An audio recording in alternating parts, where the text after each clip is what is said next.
Well, check on my channel to be sure. We're live on TikTok, so because I started TikTok like 10 minutes ago because I'm trying to figure shit out. Yes, we are live. Biscuit, thanks for coming on. Appreciate you taking the time to have a conversation with me. Would you mind telling us a little bit about yourself before we get started? Sure, man. Like I'm the same guy from same Biscuit from the conversation that we had before. You interrupted my cry session, bro. Like, when's the last time when you sent your last email? When's the last time you cried? Is there something that makes you cry? Is there a song? Is there a movie?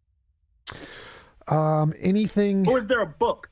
Anything by the Backstreet Boys or NSYNC or Britney Spears makes me cry, but it's more like a cry of pain. Bro, for real. I'm being for real. Like, is there a movie or something that's like you feel on that level that like makes you misty eyed? Do you have a lot those of them experiences? actually. Yeah, I have a lot of them. So like, I really liked Pokemon, like the first Pokemon movie with Mewtwo, where Ash like dies and Pikachu dies. I cried during that when I was like 8 or whatever. See, no, I'm talking about today. Like, is there something today that if you watch it, like, oh snap, this is a part that's going to cause me to get misty-eyed?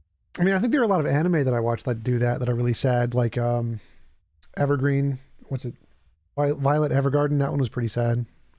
There's a song, bro, by Anthony Hamilton and Music Soul Child about to do like a versus battle, but there's a song by Anthony Hamilton called Charlene, and bro, it's the most soulful and most tragic chorus. And when that song, like when he goes off in the third chorus of that, bro, I get misty. And I was getting misty-eyed, bro, having a moment. And that's when you sent your little, your email talking about, hey, I'll see you in an hour. And I was like, bro, you destroyed my moment, bro. But arguments for the existence of God. I wanted to start off, you said that you start with the foundation of I think, therefore I am, right? You said that before, at least. Yes, for my epistemology.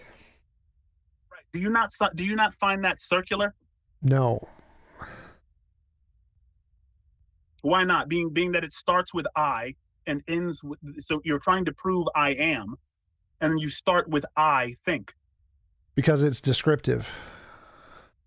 So it's like saying the sky is blue. The sky is blue isn't a circular argument. It's just describing what your experience is. So if you have an experience of just like you're experiencing stuff, the statement I think therefore I am is just a description of the experience, like the statement the sky is blue. So it's not the argument. You don't gain the knowledge from the argument by looking at the premises and then reading the conclusion and then having some kind of like a realization that you exist. It's just a description of the experience. So if it was an argument where you're supposed to like understand the conclusion by looking at the premises, then yes, that would be circular, but it's not. It's just a description of your direct experience. Okay, so I assumed that the therefore meant that the conclusion followed logically from the premise, because when you say this, therefore that, that's typically what we're talking about. If I say, my car is out of gas, therefore the ignition won't start. I'm saying A, therefore B, right? So what is the therefore if it's not an argument? It's just a descriptive statement. So the sentence, none of the sentence matters. I could say exist or I exist or whatever. It doesn't make a difference what the sentence is. The sentence is just describing your experience. Your experience is there no matter how you change the sentence. Whether you take the therefore out or not, or change it with potato. I think therefore potato, or I think potato I exist or whatever. It doesn't change the experience. The experience you're having is the same. So all the sentence does... I would rather say I am and use I as a variable nothing in the sentence matters. The sentence is completely irrelevant. It's just a sentence. It describes an actually existing thing, which is your experience. You are having an experience, and all the sentence, I think therefore I am, all that's doing is just describing the experience.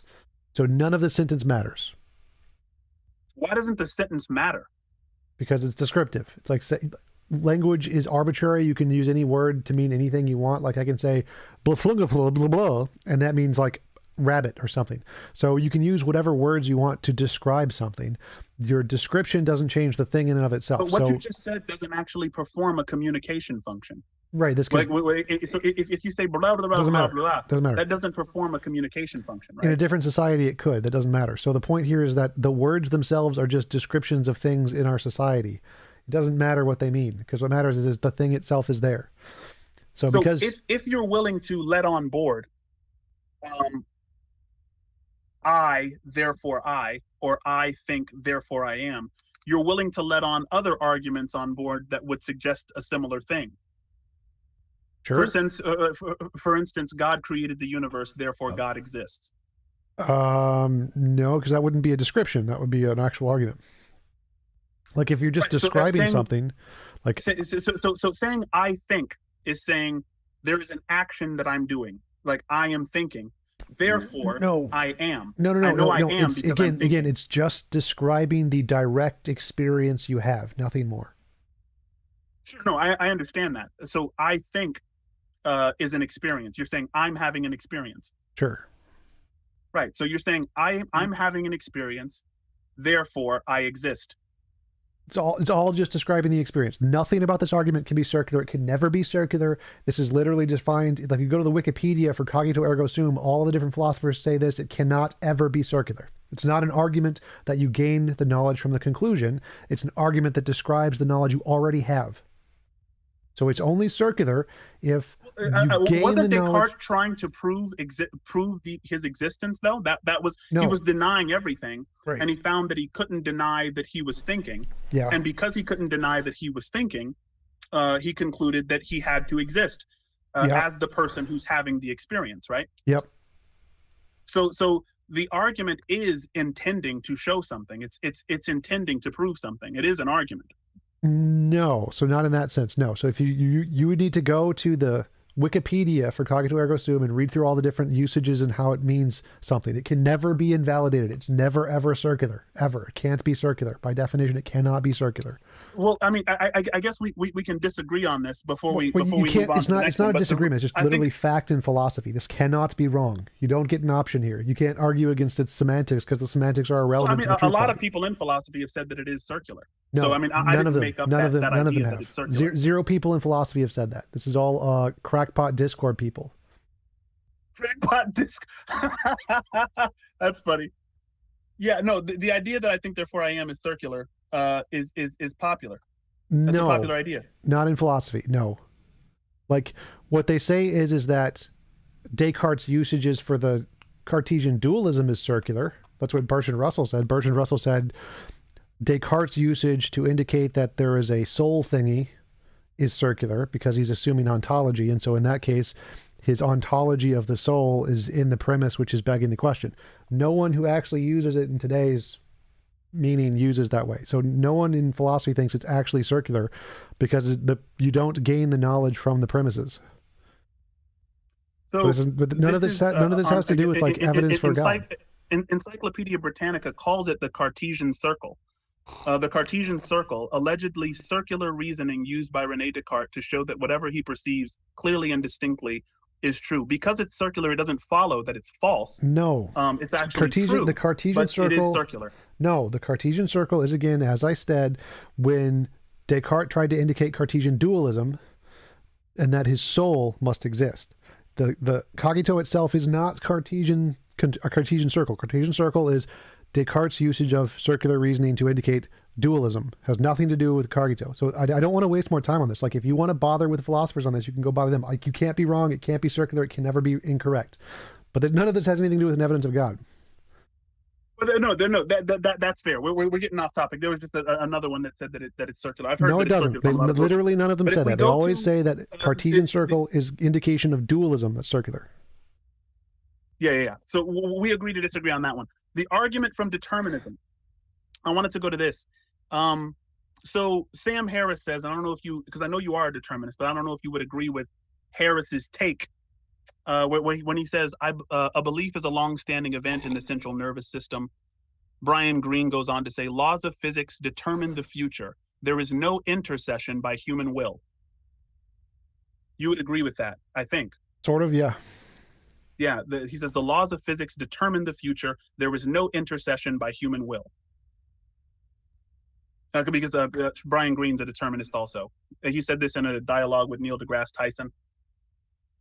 And so the idea, the argument from determinism, and I just kind of thought this up off the cuff. If determinism is true, then my belief in God is circumstantially justified. Determinism is true, therefore my belief in God is circumstantially justified. How do you feel about that, and which premise would you reject? Circumstantially justified just means it's a product of evolution of the brain, so it doesn't mean it's true. So circumstantially justified just means it's arbitrary. I mean, what you believe is true is essentially just the same processes that lead me to believe that it's false. The laws of physics. The laws of physics aren't searching for truth necessarily. They're not on a truth hunt. Doesn't matter. So what? I'm talking about the justification of my belief in God. So I'm saying my belief in God is justified on determinism because I can't think anything else, and neither could you. Yeah, it's de facto. It doesn't matter. Like the fact that you could think anything else doesn't make a difference. What do you mean it doesn't make a difference? It makes no difference. I can even go so far as saying if determinism is true, then my rejection of determinism is circumstantially justified. Yes, determinism all is of your true, beliefs. therefore my rejection of determinism is justified. Yeah, all of your beliefs are. So what? It doesn't matter. Okay, cool. So you believe that the belief in God is a justified belief? No, circumstantially justified. That circumstantial justification means determined by evolution. So in that sense, everything is, and so it's irrelevant to the conversation. It's like saying every belief is a belief. So you're confusing. You're confusing. No wait. You're equivocating. Stop. You're equivocating circumstantial justification, which means caused by evolution, with epistemic justification. Those do not mean the same thing. Give me your breakdown of epistemic justification. That means like actually justified by the evidence, like real justification. What the word actually means, right. Justification. Your hunt for the evidence, your willingness to accept or reject the evidence is all based on physics, according to determinism. Yeah, but that doesn't make a difference. Make a difference. No. I can't accept the evidence. I can't choose to accept or reject it. It's all the physics. Whether you accept it doesn't matter. Something isn't justified because of your ability to accept it. No one cares if your ability to accept it is if you're able or not. It doesn't make a difference. Really? So if no one in the world is able to freely accept or reject any evidence, then how do we know who's closer to truth? How do we know who's closer to truth? Correct. By if testing we're all determined, things. If all of our beliefs are a result of long-standing events in our central nervous system, how do we know who's closer to truth? Success, novel testable predictions, science, that's how. Right, but all of that stuff is still determined. Doesn't make a difference. We can't escape. It doesn't make a difference. Like you're bringing up an irrelevant argument here. It does not matter. Okay, so we can move on from this one if we are willing to just say then, my rejection of determinism and my belief in God are both justified. No, because you can't say they're justified. You can say they're circumstantially justified. Circumstantially justified means arbitrary. That's justified, though. No, it's arbitrary. It just means it's arbitrary. How's it arbitrary? I can't escape from the circumstance. There's no way to escape. No. So your ability to escape means it's arbitrarily determined not by the reasons. Determined by evolution or whatever. It means it's not epistemically justified. Wait, stop. So if you're saying, hold up, don't interrupt. So if you're saying something is circumstantially justified, circumstances determine the justification, that means it's not epistemically justified. You mean you're a dumbass if you believe this kind of a thing. It means not epistemically justified. But how? If you're not in control, isn't the word dumbass kind of arbitrary if you can't control what you believe? It means like it's not controlled by the reasons, so. Nothing is. It's all physics. That's what Brian Greene is saying. Which means not justified. So your belief in God is not justified. But it is circumstantially justified. No, that means not justified. Circumstantially justified means not justified, not epistemically justified. Right, but circumstantially justified can't mean not justified because it's a form of justification. No, circumstantially justified means that your brain is determined to believe this, and so you aren't like irrational for doing it. It's still an irrational belief. You're just not irrational for doing it. It means you're not epistemically justified. You said it's an irrational belief, but I'm not irrational for believing it? Yes, because you don't have a choice. That's what it means. That's a direct contradiction. No, How it's can it not. both be irrational and not irrational? Because if you have no choice, it's like it would be irrational if you had the option, but you don't have the option, so you're not the one being irrational. So who is? No one. Okay, no one. So no one's being irrational. So if I believe in God for It's no not reason, justified. then no one's being irrational. It's not justified. You are That unable I'm to be not being rational or irrational. irrational. So again, this is like not an argument. So again, you're nitpicking on incorrect definitions that you don't understand about philosophy, but you're not presenting an argument. So no, I'm a layman philosopher out the gate. That's why I appreciate these dialogues, right? I'm a layman philosopher. I'll freely admit that. well, But the it seems like semantic you're saying arguments that don't my do anything. argument is justified. No. These are Even just though it's not semantic justified. arguments That's what do you said nothing. before. Semantic arguments are a waste of time, garbage. Like no, what you're saying is just not the correct usages of the definitions. It's not worth the time describing. I can tell you here's the correct answer.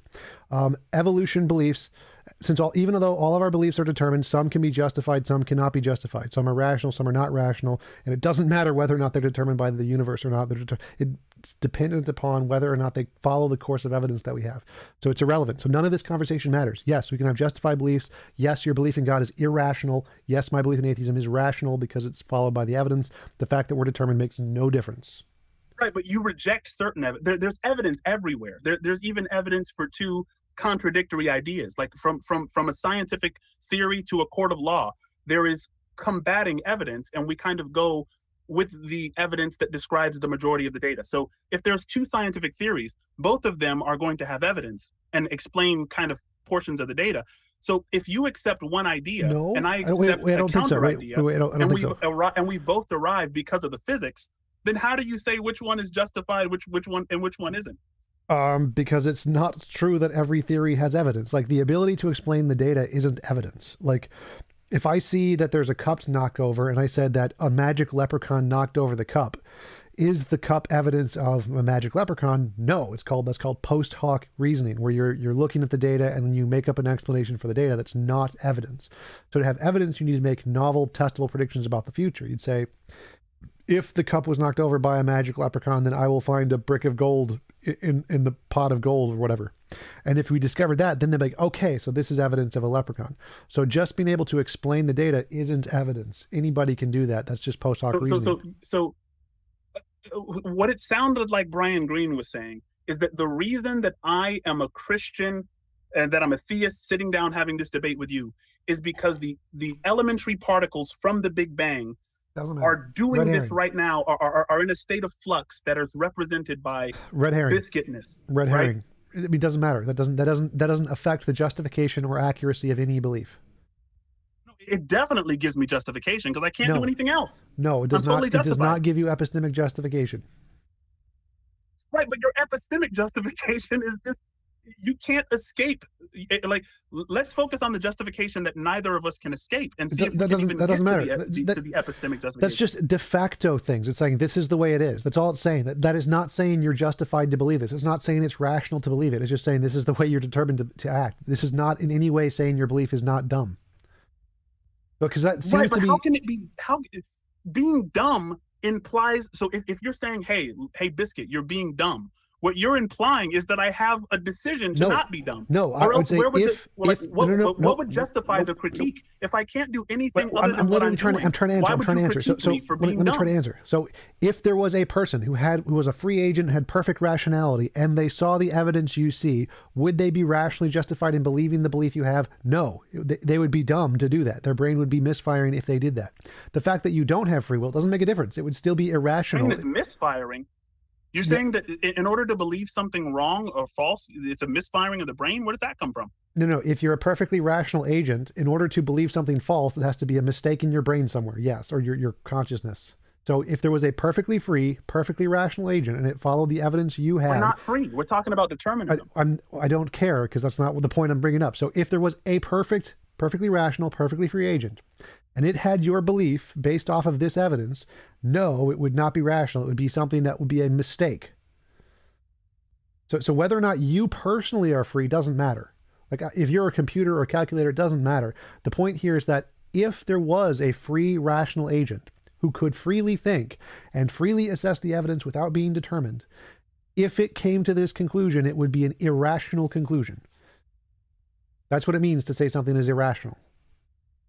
So you're saying because we can conceptualize a free agent making freely a rational decision, we can assume that these non-free determined agents regardless of the fact that they can't freely choose, are as irrational as the hypothetical free people.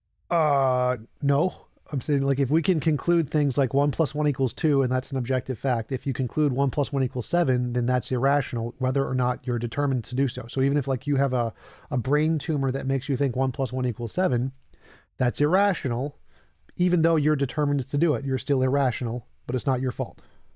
It wouldn't be dumb because they can't decide otherwise, right?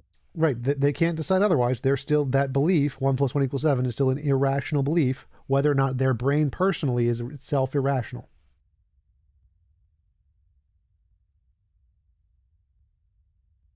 So what we care about is, what is the evidence, what is the objective evidence, and do the objective beliefs correspond to the direction the evidence is pointing? And that's an objective question. Your personal subjective beliefs don't matter to the question. Also, I found a paper on the Cartesian circle, Justor stable /2105470. Descartes' reason is often said to be circular in that he deduces the existence of God from a clear and distinct perceptions, and then deduces the reliability of our clear and distinct perceptions from the existence of God. That's the Cartesian circle. It's not about the Kogito. It's about his God relation to the Kogito. Yeah, there's lots of different like onlinephilosophyclub.com, they say that it's circular. A lot of philosophers say that it's circular. But I mean, Online Philosophy Club is not a published journal. I just gave you a published journal article, so my source wins. I have an actual source, an actual authority on the topic. Yeah, but I think circular reasoning is pretty easy to kind of to see.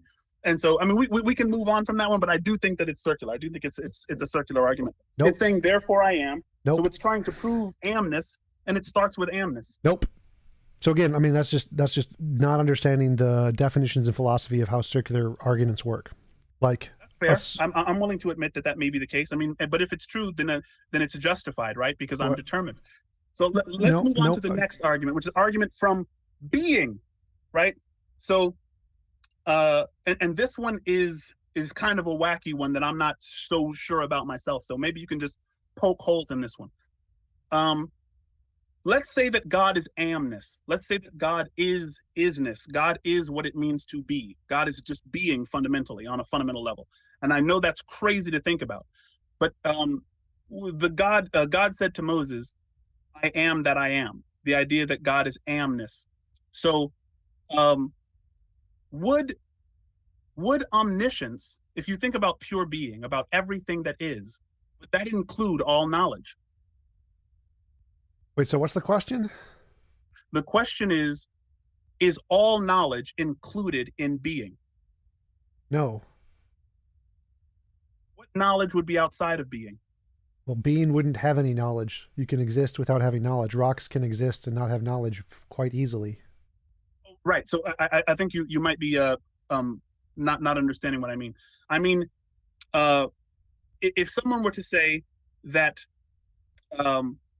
the universe, this idea is called panentheism, which you've talked about before. The idea that everything that exists is in God, and that because you and I are conscious, we are the knowing part of the universe. We are the omniscience, because everything that can be known is known by a mind, and we are the minds that add knowingness to the universe. We don't know everything. Like, none of all of the consciousnesses we know of, all of the knowledge of all of the consciousness amount to like 0.0000000 something % of knowledge. Like, it's literally impossible to have all knowledge. That's been proven by the paradox of omniscience, Wittgenstein's paradox of omniscience. It's Gödel's incompleteness theorem number 2. Now, what if you were to redefine knowledge as, like, so the world? Let's say the world contains all sentient beings. We don't know that for sure, but let's just say that the world, or that this planet Earth, contains all sentient conscious minds. Okay. Let's just play that game for a second. If that were the case, it would be the case that all knowledge happens here. Sure. You follow me? Yes. All things that are known here. Right. And so wouldn't it follow then, if that were the case, that the universe is a knowing universe and we are the knowledge of it? No, because the universe itself is an anthropomorphization. It would say that brains are knowing, the universe wouldn't be knowing.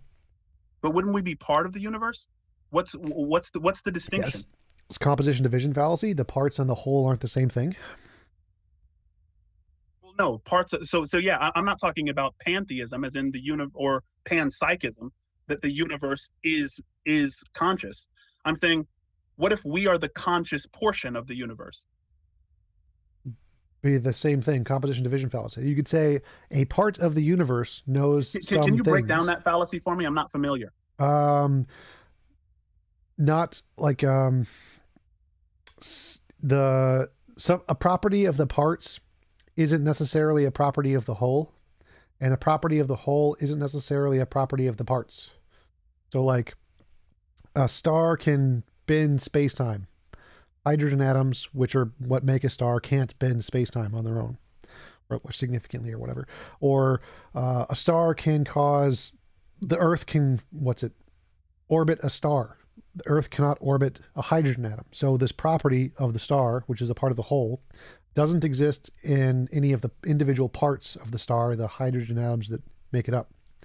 So, and the opposite is also true. So a thing that has a property of the parts isn't necessarily a property of the whole. So my brain is conscious. My fingertips are not conscious. So you couldn't say my fingertips are conscious. So just because one part of me has that property doesn't mean that every part of me has that property, or part of the collection has that property. No individual part has that property. So you could not say the universe is conscious. You could say a part of the universe is conscious, which is us, but you couldn't say the universe is conscious. Right, but if you were to say that, if I were to say TJump is conscious, right? Yeah. I'm not talking about any part of your body besides up here, right? Yep. So that's the conscious part of TJump. It's right. Not your arm, it's not your leg. Right. So what if we were to say the same thing about the universe, that the part of the universe that's conscious is the minds that are localized here on Earth and maybe on certain planets that contain sentient life that we aren't aware of? Yeah, you could say a part of the universe is conscious. The people, sure. Yeah. So a part of the universe is conscious, that being people. A part of people are conscious, that being brains. Yep. Right. So what if we were to say that, omniscience, this idea of all knowledge, and maybe this is the big problem that I'm having. Maybe this is because when I started this argument, I said that it was weak. So maybe you've kind of unpacked here the semantic problem that I've had, because omniscience, I'm using omniscience to mean all knowledge. Well, by all knowledge, minds. Well, question. To contain all knowledge, meaning all the knowledge that's available.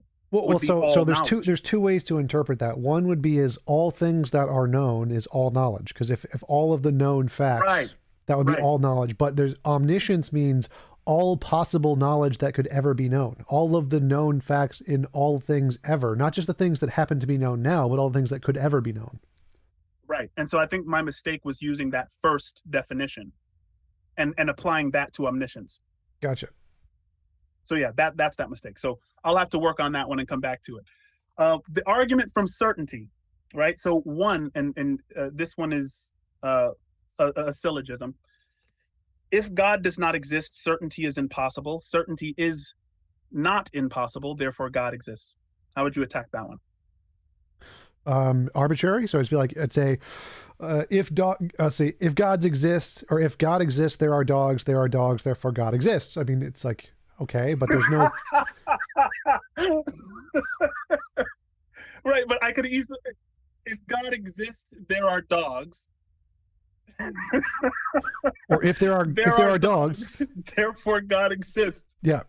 So it's like, yeah, but you'd have to. I would attack the first premise. Yeah. So I'm saying the same thing would apply to your argument, is that you'd need some way to show that the first premise is true, not just that it's valid. Let's show the soundness. I think how syllogisms work is you attack a premise, right?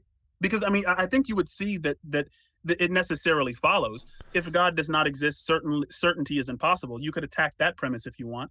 Or certainty is not impossible. You could attack that premise. Or that God, but if you allow both the premises, then it follows necessarily that the conclusion is true.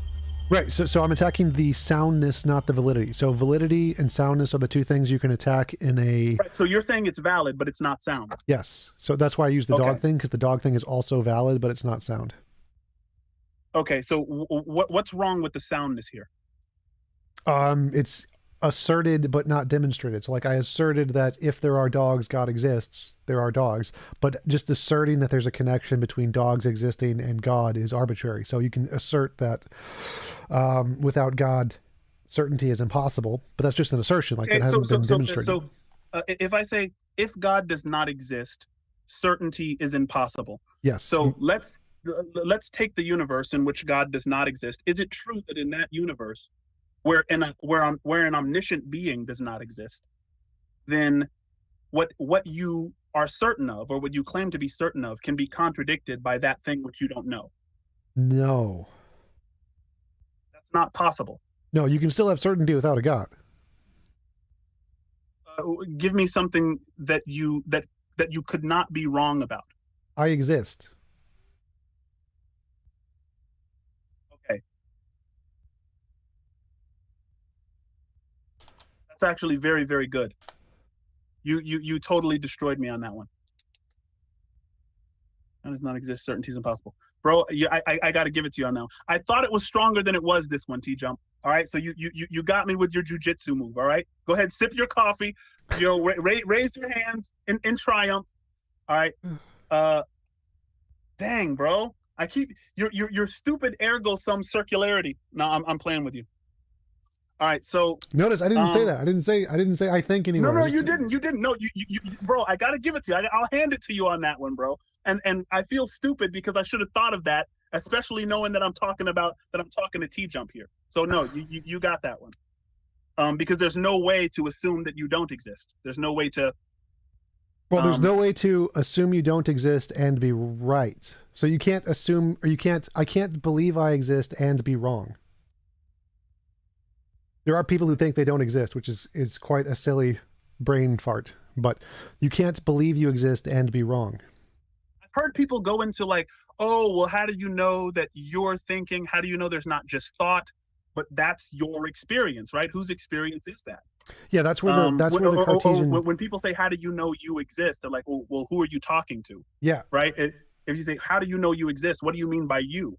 Right? That's the circular thing of the Kogito, is that if you assume the nature of the I, that's where it becomes circular. Like maybe I'm a brain in a vat, maybe I'm in the Matrix, maybe I'm a Borg mind, like a combination of a bunch of different consciousnesses, maybe I'm just an electric fart in Venus's atmosphere or something.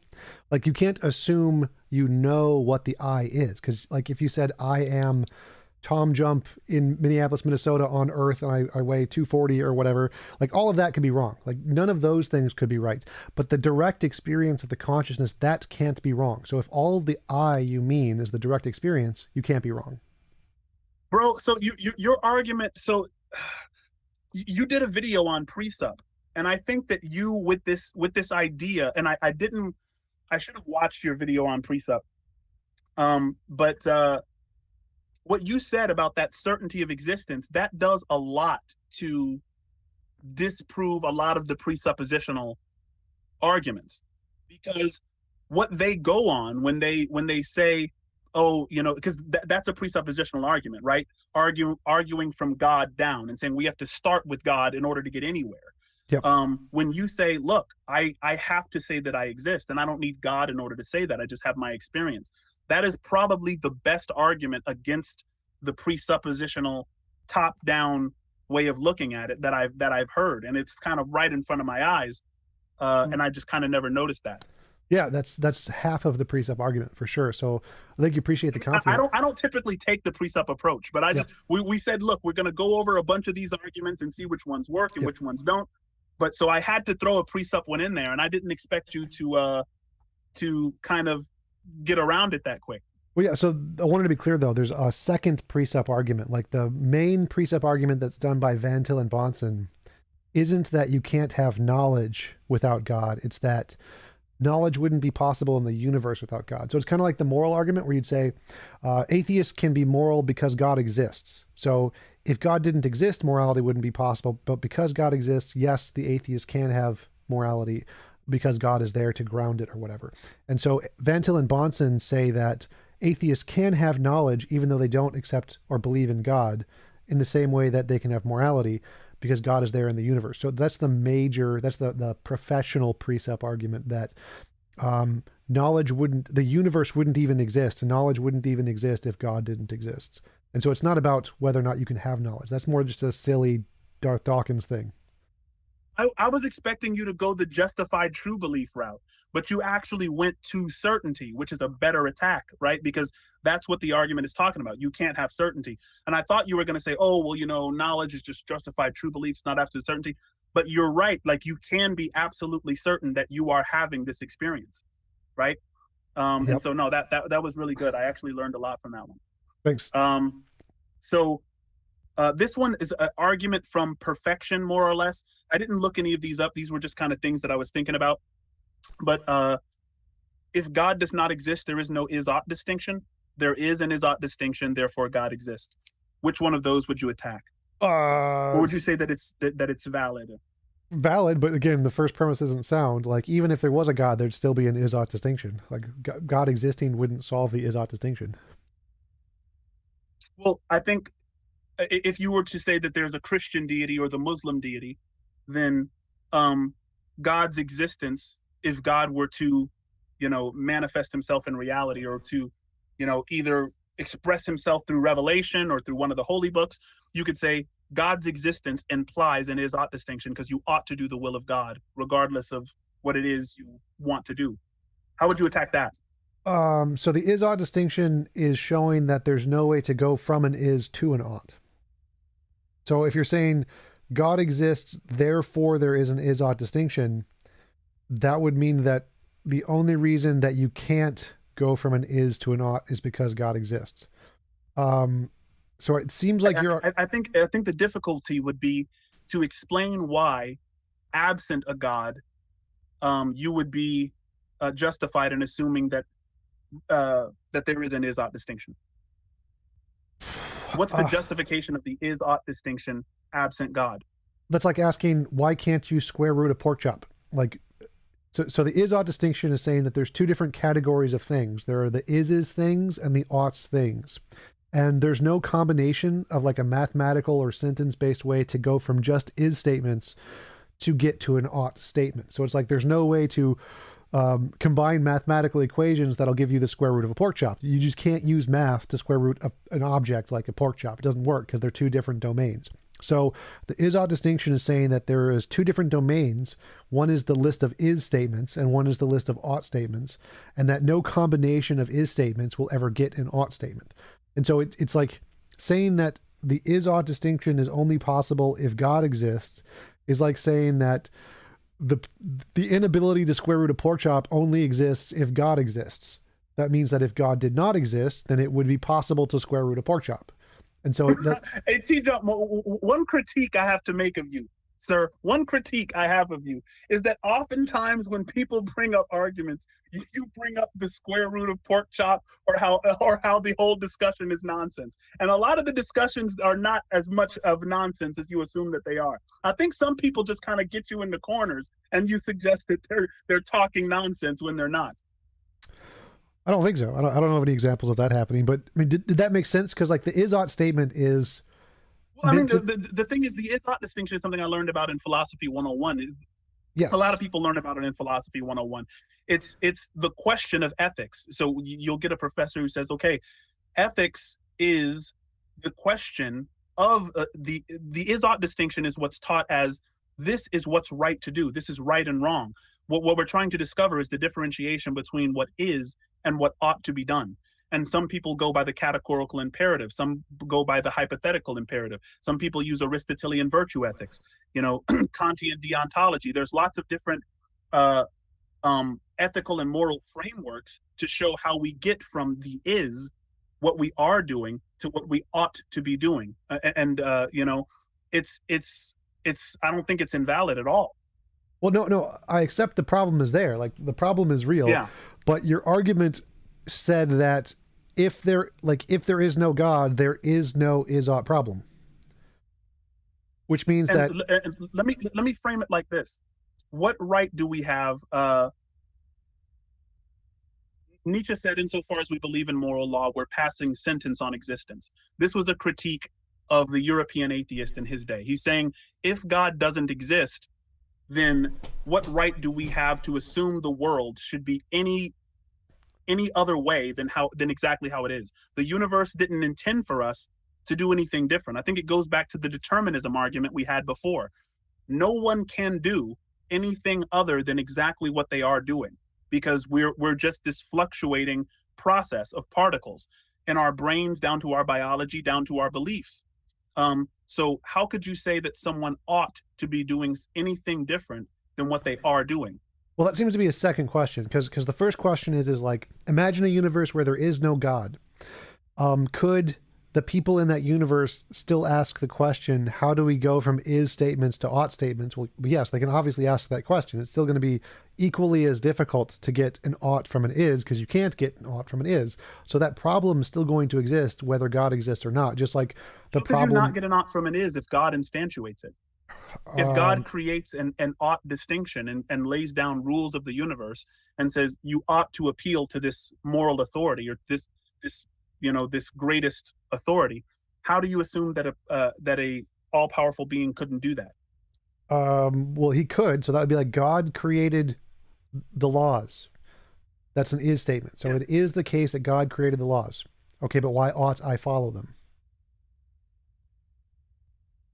Why ought you follow the laws that God created? Yep. Because God is a perfect being, and perfect, and I think that would imply the odd. Well, so God is a perfect being. That's an is statement. God is a perfect being. Why ought I do what he says? Because there is no higher ought that's available. There is no higher ought. Okay, so there is no higher ought. So why ought I do the that ought?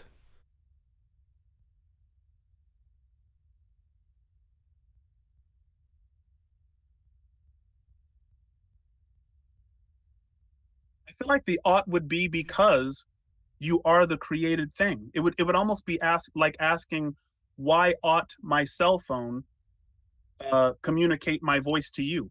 Because it was created to do the thing.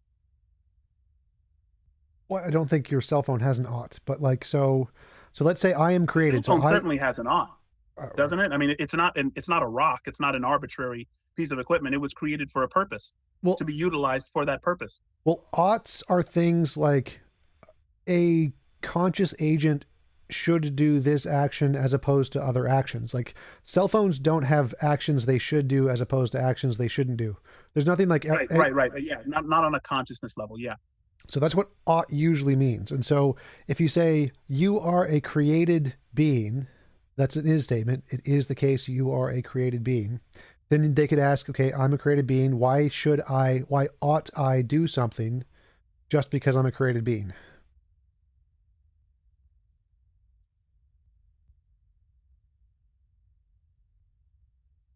I'm just writing this down. Why ought I do something just because I'm a created being?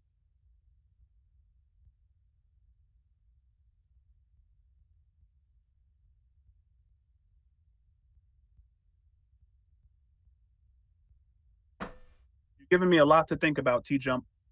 On the last two arguments, you've given me a lot to ponder here. Well, this is if God does not exist, there is no is ought distinction. There is an is ought distinction. So it seems like you got the second premise. There is an is ought distinction. I'm sorry, I'm saying that wrong. I think you're saying that God does not solve the is ought distinction problem. Well, yeah, there's two objections. Just because God is an is, that doesn't follow that we ought to do anything regarding God as an entity. Yeah, so there's two objections I have to that argument. One is that the first premise is unsound. You don't need God for the is-ought dilemma. The is-ought dilemma is going to be there whether or not God is, just like dogs are going to be there whether or not God is. Even in a non-God universe, they will still be dogs. Dogs will still exist. So even in a non-God universe, the is-ought distinction will still be a real problem that exists. And then I like calling it the is-ought dilemma, Yes. You just called it a dilemma instead of the is ought distinction, because that kind of helps you kind of figure out what's actually going on. Does the existence of God solve the is ought dilemma? Yeah, God dilemma just presents means a choice between two options. So dilemma just means any choice between two options. So they're synonyms. But so I guess what I was presupposing there is that I guess I was kind of presupposing the hypothetical imperative that if we set a goal, right, if the goal is to be good, well, maybe that helps. Maybe that'll help my argument out a little bit. Let's try this one. Because the is ought distinction is morality, right? It's an ethical dilemma, and so if we're talking about right and wrong and good and evil in this ethical dilemma, then God, being the perfect good, would satisfy the is ought distinction. If the ought is getting you toward a higher good, if you propose that there exists a perfect being, and the is ought distinction is about ethics, it's about higher ethics, it's about graduating to higher morality, then you would want to do the will of God because God is a morally perfect being. So the is ought distinction applies to literally every worldview. Like this is actually stated like in the Stanford Encyclopedia of Philosophy. The is ought distinction applies to everything, including both spiritual and non-spiritual worldviews. It's just saying that, very much like my example earlier, like the square root of a pork chop, the reason I used that is because there's two different kinds of things. There's math, and math doesn't apply to pork chop. So you can't it's not possible to do a square root of a pork chop. They're two different kinds of things. Like it's not possible to square root a cloud or to square root a potato. They're two different kinds of things, math and then the objects. Is and oughts are the exact same thing. They're two different kinds of things. And the is ought problem is saying that there's no combination of is statements, including God exists, God is perfectly moral, you are a created being, God is the perfect instantiation of laws or whatever. All of those are is statements. There's no possible way to get is statements that leads to an ought statement. Just like it's not possible to do any kind of mathematical equations. I think you can if you use the hypothetical imperative, meaning to set a goal. A goal can actually get you started. So if you set the ethical goal of saying, okay, what's the goal of ethics? Let's set that ethical goal. It's to achieve goodness. It's to be as morally good as possible. If you can conceive of a morally perfect agent, then you ought, by dint of that goal you ought to follow the rules of that agency, of that God. It satisfies the hypothetical imperative. Well, the hypothetical imperative gives you a subjective goal. So you're like, I want ice cream, therefore I should go to the store and get ice cream. But someone else could say, I want vanilla and I should go to the store to get vanilla. Or something could say, I don't want to be a part of God, therefore I ought not obey God or something. So hypothetical imperatives are also... But if the goal is, I want to be moral, I want to be more ethical. Yeah. I want to do good and not evil. Then the idea of there being a morally perfect agent, that morally perfect agent's laws should be followed. That turns the is into an ought. Not exactly. So the subjective desire is where you're getting the ought from. You're saying, I ought to fulfill my desire to be moral, to do whatever. But that doesn't follow. The fact that you have a desire doesn't analytically prove that you ought to do anything. Like there are people who have desires where they ought not do something. Like maybe they have a desire to kill a baby or something. Well, they ought not kill the baby. So the fact that they have a hypothetical... That ought from the is. What? How do you get that ought from the is? They ought not kill the baby. How does that arise from the is of their desire to do it? Well, that's what I'm showing, is saying that if they have a desire to kill a baby, but there is the subjective morality that says don't kill babies, then those are two different hypothetical imperatives. The one who wants to kill the baby and the morality which says you shouldn't kill the baby. So how do you get an ought from one of those that doesn't also follow from the other? So are you saying that the moral principles are kind of subjective, that the moral ideals that we're imagining are ultimately subjective? With hypothetical imperatives. So yes, in hypothetical imperatives, it's all subjective. Categorical imperatives are the ones where they're objective. Right. Categorical imperative I mean, that's a different moral philosophy. It's the same philosophy. They're Kant's. They're both Kant's. Hypothetical and categorical imperatives were introduced by Kant in the exact same. The categorical imperative was Kant's critique of David Hume in his hypothetical imperative. They're both introduced as complementary things. One is to describe subjective goals, hypothetical imperative. So it's hypothetical in that you come up with a goal yourself. That's why it's hypothetical. And categorical means it's like an objective thing that actually exists independent of your perception. The categorical imperative, in my understanding, is that you universalize the rule. It's almost like do as thou will be done by.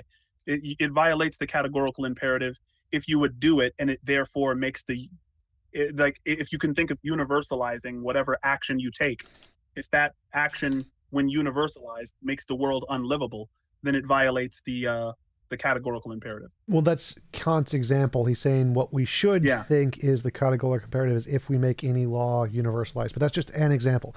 Any kind of principle could be a categorical imperative. That was just Kant's preferred principle. Sure, yeah. So if we say, if we use the hypothetical imperative to make the goal of being better people, of being more morally upstanding, because better gets us into the weeds.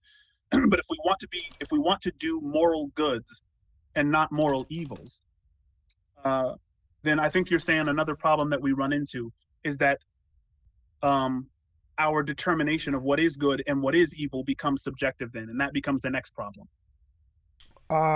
Sort of. So the is-ought distinction isn't just saying how can you subjectively want an ought. Like, hypothetical imperatives just say, I want something, and in order to get that something, here is a set of actions I have to do. But it doesn't actually provide any analytic ought anywhere in that argument. It's just a subjective, this is what I want to do. So right, it doesn't... but it can't, like, you can make something objective when you use the hypothetical imperative. I think that's the only power of the hypothetical imperative. The only reason it shouldn't totally be tossed to the side of just goal setting is because you do have access to the objective when you do it.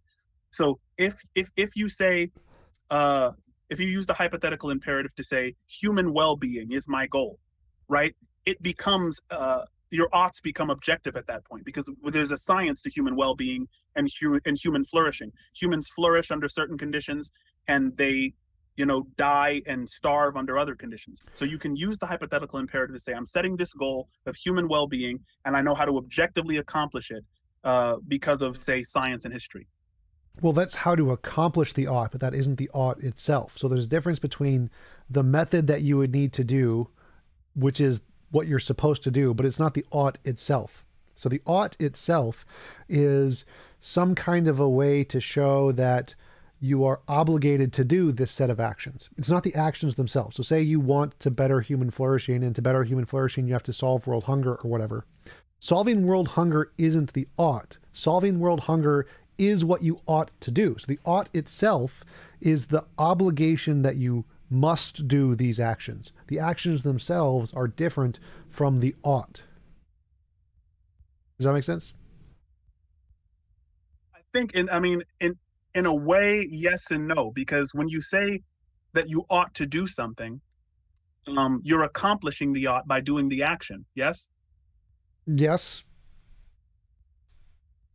So I guess that's what I'm saying. It's like, if you say there are rights and there are wrongs, and you ought to do right if you want to be a moral person, just because that's the definition of morality, right? Doing what's right instead of wrong. So if you set that goal and you believe in a being that is morally perfect, you ought to do the will of that being in your goal to be morally right. Or morally good.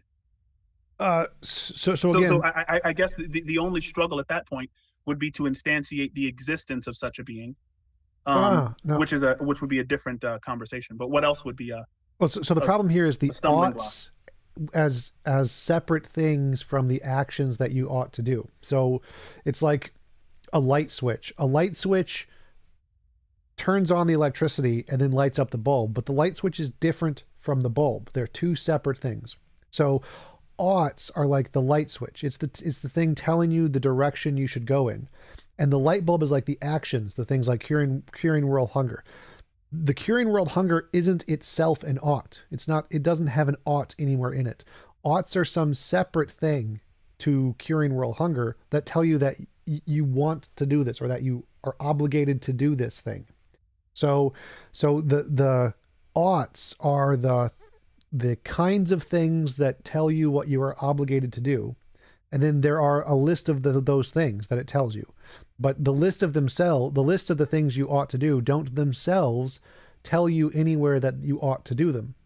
Like just saying. So you're saying like if the light bulb in our situation is curing world hunger, and turning on the light switch, if turning on the light switch accomplishes curing world hunger, which is the light bulb flashing, then why have you not accomplished the ought? Well, the goal is, how do you go from light bulb? How do you construct a light bulb in such a way that it also builds the light switch? So we're trying to say, how do you go from is statements, the light bulb statements, to also get a switch that says go in this direction? So the problem is there's no way to make a list of actions like people are starving or people are suffering or whatever, or there is a God, that gets you a set of things that you should or are obligated to do this set of actions, but not this set of actions. So I mean, the problem with the is-ought distinction. But here's the thing. I would say, I would go to the the temple at Delphi, the idea that knowing yourself, know thyself, right? And I think it was shortened from know thyself and you'll know the universe and God. Now, no one knows if Socrates actually said that, but know thyself is definitely on the temple of Delphi. And that idea of knowing yourself, knowing the object of creation, so to speak. And with this, I'll go back to the phone analogy. Can we know anything about the creator of cell phones or the inventor of cell phones by looking at the cell phone? Can we know anything about the maker of shoes by looking at shoes? Sort of. And I think that becomes the struggle. Can we know anything about God, if God exists, if a creator of mankind exists? Can we know anything about that God from looking at ourselves and how human beings tend to be and tend to function in societies, the things we tend to desire, well, the again, evils that we tend to recoil at, and the goods that we tend to strive for? Well, again, I think there's two parts to this. One is that your main argument seems to be, can God ground objective morality? Which is a valid question to ask, but I think you're using the is-ought dilemma to ask that question, and you're using it not in the right way. So like the is-ought dilemma is just trying to ask, how do you get oughts that are actually existing sentences? Like they're real things, not just subjective desires. How do you make oughts an actually existing object? And the thing is, I think that's really easy to do. Like, I think using the hypothetical imperative, at least, that becomes an easy thing to do, because if you set a goal and we realize how to accomplish the goal, like if we use the hypothetical imperative and say we're going to make macaroni and cheese, that's the goal, to make macaroni and cheese, then we have an objective set of oughts in order to accomplish that. Boiling water, macaroni noodles, cheese, that becomes objective as soon as we set that, that hypothetical goal. Not quite. So hypothetical imperatives don't solve the is-ought distinction. They just say, we humans are going to define oughts as what we desire. That doesn't mean that oughts are actually. Don't you think not to interrupt, but with that macaroni and cheese example, isn't there an ought? Isn't there a set of oughts? If you set that goal, isn't there a set of oughts for how that's accomplished, and a set of ought nots? Like you don't whip out the peanut butter and jelly and the bread, in your journey to make macaroni and cheese. There is an objective set of oughts about how to make macaroni and cheese. Well, no, because that's a subjective set. You're subjectively saying that I want this set of physical things to occur. And then you're saying, in order to instantiate this physical set of things, I'm going to say that I define ought as whatever set of steps gets me to this physical set of things. But that's a subjective thing. It's purely subjective. You are subjectively defining oughts to be the set of actions that leads to your desired outcome. But that doesn't exist independent of your subjective opinion. You just have a subjective opinion that I think I'm going to define ought to be any set of actions that leads to this outcome. So that isn't showing that oughts exist. It's just you defining oughts to be whatever set of actions leads to your desired outcome. Right, but those are seeing eyeglasses you're wearing right now, right? You would see worse without them if they were off, yeah? Yes. So if that were the case, if your goal was to see better, you ought to put your glasses on. It can be as simple as that or as complex as something else. That's How the does same that thing. not follow? Because you're still subjectively saying, I'm going to arbitrarily define oughts to be this set of actions that leads to my desired outcome. No. The reason it's not subjective is because it doesn't depend on anyone's opinion. Like, so whether you can see better with your glasses on is not subjective. No one's opinion can devalue the truth of that. It's objective that you can see better with them on. Well, you're confusing the objectivity of the consequences with the objectivity of the ought. Those are two separate things. So the consequences, like if I put my glasses on, I will see better. That's objective. It's a fact that if I put my glasses on, I will see better. That's an is statement. That's not an ought statement. That's an is statement. The ought statement is the part where I should put my glasses on. That part isn't objective. That part's subjective to my hypothetical desires, my hypothetical imperative. I desire to see better, so I think I should put my glasses on. But anyone could disagree with that. Anyone could say, oh no, you shouldn't put your glasses on. Or I define oughts to be potato or something. You can just change the definition of ought. Anybody can just change the definition of ought in any way they want. How do you show there is an objective oughtness, not just I made up the definition to mean what I want? Right, but you can make up a goal. I mean, just because, your goal is subjective, right? But making a subjective goal, you can actually create an objective ought from a subjective goal. We do it all the time. You disagree? No, you can't create an objective ought. You can create a subjective ought, not an objective ought. Right, but what's the subjective ought about? Like, so if you take your glasses off and you wonder how you can see better, I say, put your glasses on and you'll see better. And someone else says, eat a peanut butter jelly sandwich. That'll help you see better. And someone said, comb your hair. That'll help you see better. These are not subjective things. The truth of what will cause you to see better, there's not a subjective ought. The ought is objective. Put on your glasses. No. Now I understand the goal. The goal can be subjective. Because the goal is mind dependent, but the ought is not mind dependent. It's mind independent.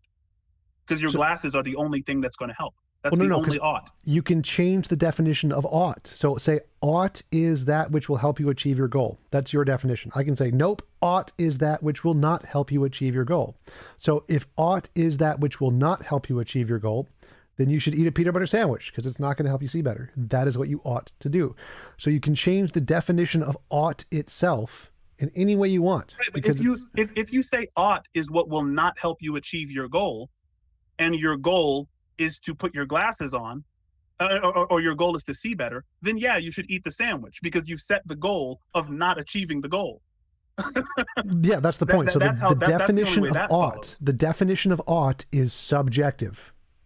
I define it to be what helps me achieve my goal. He defines it as anything that doesn't help me to achieve my goal. He defines it as potato. When we say, how do you get an ought from an is, we want to know how do you get an objective existing thing that isn't just my desires, where I just give a definition to it. You can't just arbitrarily define ought to be whatever. If you just give an arbitrary definition of ought, like I define ought to be whatever helps me achieve my goals, that's not getting an ought from an is, that's just making up a definition of ought. We don't want you to make up a definition of ought. We want to know how do you get a deductive analytic proof that this is what you ought to do. So in all of the examples you listed, all that you're doing is saying, I'm going to subjectively define ought to be this. which then leads to these consequences. But that's not what we're asking. We want to know, how do we get the definition of ought, but not subjectively? How do you get a definition of ought that isn't just something you made up? Yeah. So yeah, I'm gonna have to agree to disagree with you on that one too. And so I think I wanted to move on to this last one, which is essentially like an argument from physical fundamentals, right? So Leonard Susskind said emergence is now mainstream physics. Sean Carroll said something really surprising. He said space-time is not a fundamental entity. The very fabric of space and time is composed of spaceless, timeless entities. And so by entity, he didn't mean a conscious entity, obviously. Carroll's an atheist. But he said that in Fabric of the Cosmos segment of Big Think. So, and so with quantum entanglement, and I'm sure that everyone in your audience is going to be familiar with this, where they can take two similarly charged subatomic particles, separate them vast distances, and what happens to this one immediately happens to this one, right? Regardless of how many light years you separate them, the math implies that you can even separate them from one side of the universe to another side of the universe. Yeah. And what that showed to people like Susskind and Carroll is that space is a three-dimensional projection of two-dimensional information in the quantum realm. Those are two separate theories. What are two separate? I'm talking about the holographic principle. Yeah. So the first thing you mentioned, that space-time is emergent, that is completely separate from entanglement. Those are two separate theories. But I think that the idea that space and time are projections was a lot of what helped that advance was the quantum entanglement, because it showed that distance isn't fundamental. There should be a gap of time between the charging this particle and the charging of this particle if the information had to pass between the vast distances, right? And so I think that's kind of one of the things, and there's several things that led physicists to believe that space and time weren't fundamental. Well, yeah, what mostly led physicists to think space-time wasn't fundamental was the fact that you can solve the equations in general and special relativity while removing the time variable, like the lambda equation. So why they think that space-time is emergent is because you can solve the equations without time, and so time isn't the variable needed to actually solve the equations. But the holographic principle states that all of the information in a 3D space can be represented on a sphere, on the surface of a sphere encompassing the 3D space. That's all it says. It doesn't say anything about information being physical or not. No. I didn't say anything about physicality. I'm talking about reality, or what's fundamental, being composed of what is essentially spaceless and timeless. Right. So the holographic principle doesn't say anything about the constitution of reality. The holographic principle, all it says is that any amount of information within a 3D spherical space can be represented by two-dimensional information. By two-dimensional information that's on the surface of the sphere. Correct. Yeah. So yeah, you and I are in agreement so far. My question is, would it lead you to, would you say that, because I mean, I'm sure that you've heard, William Lane Craig debates where he says, this is proof of a spaceless, timeless, immaterial, enormously powerful, you know what I'm saying? If we're conceding the idea that what is fundamental is spaceless, timeless, and timeless, does this give a little more credibility to the God idea than before? And why would you say no? Because what's spaceless and timeless doesn't need to be a God. So yes, I agree that space and time are emergent properties in physics. That's the consensus in physics. Nobody thinks it's a God, though. Like, it doesn't make any sense to say it's a God. Like, that's something that just was made up by apologists. So it wouldn't lend any credence to the God hypothesis.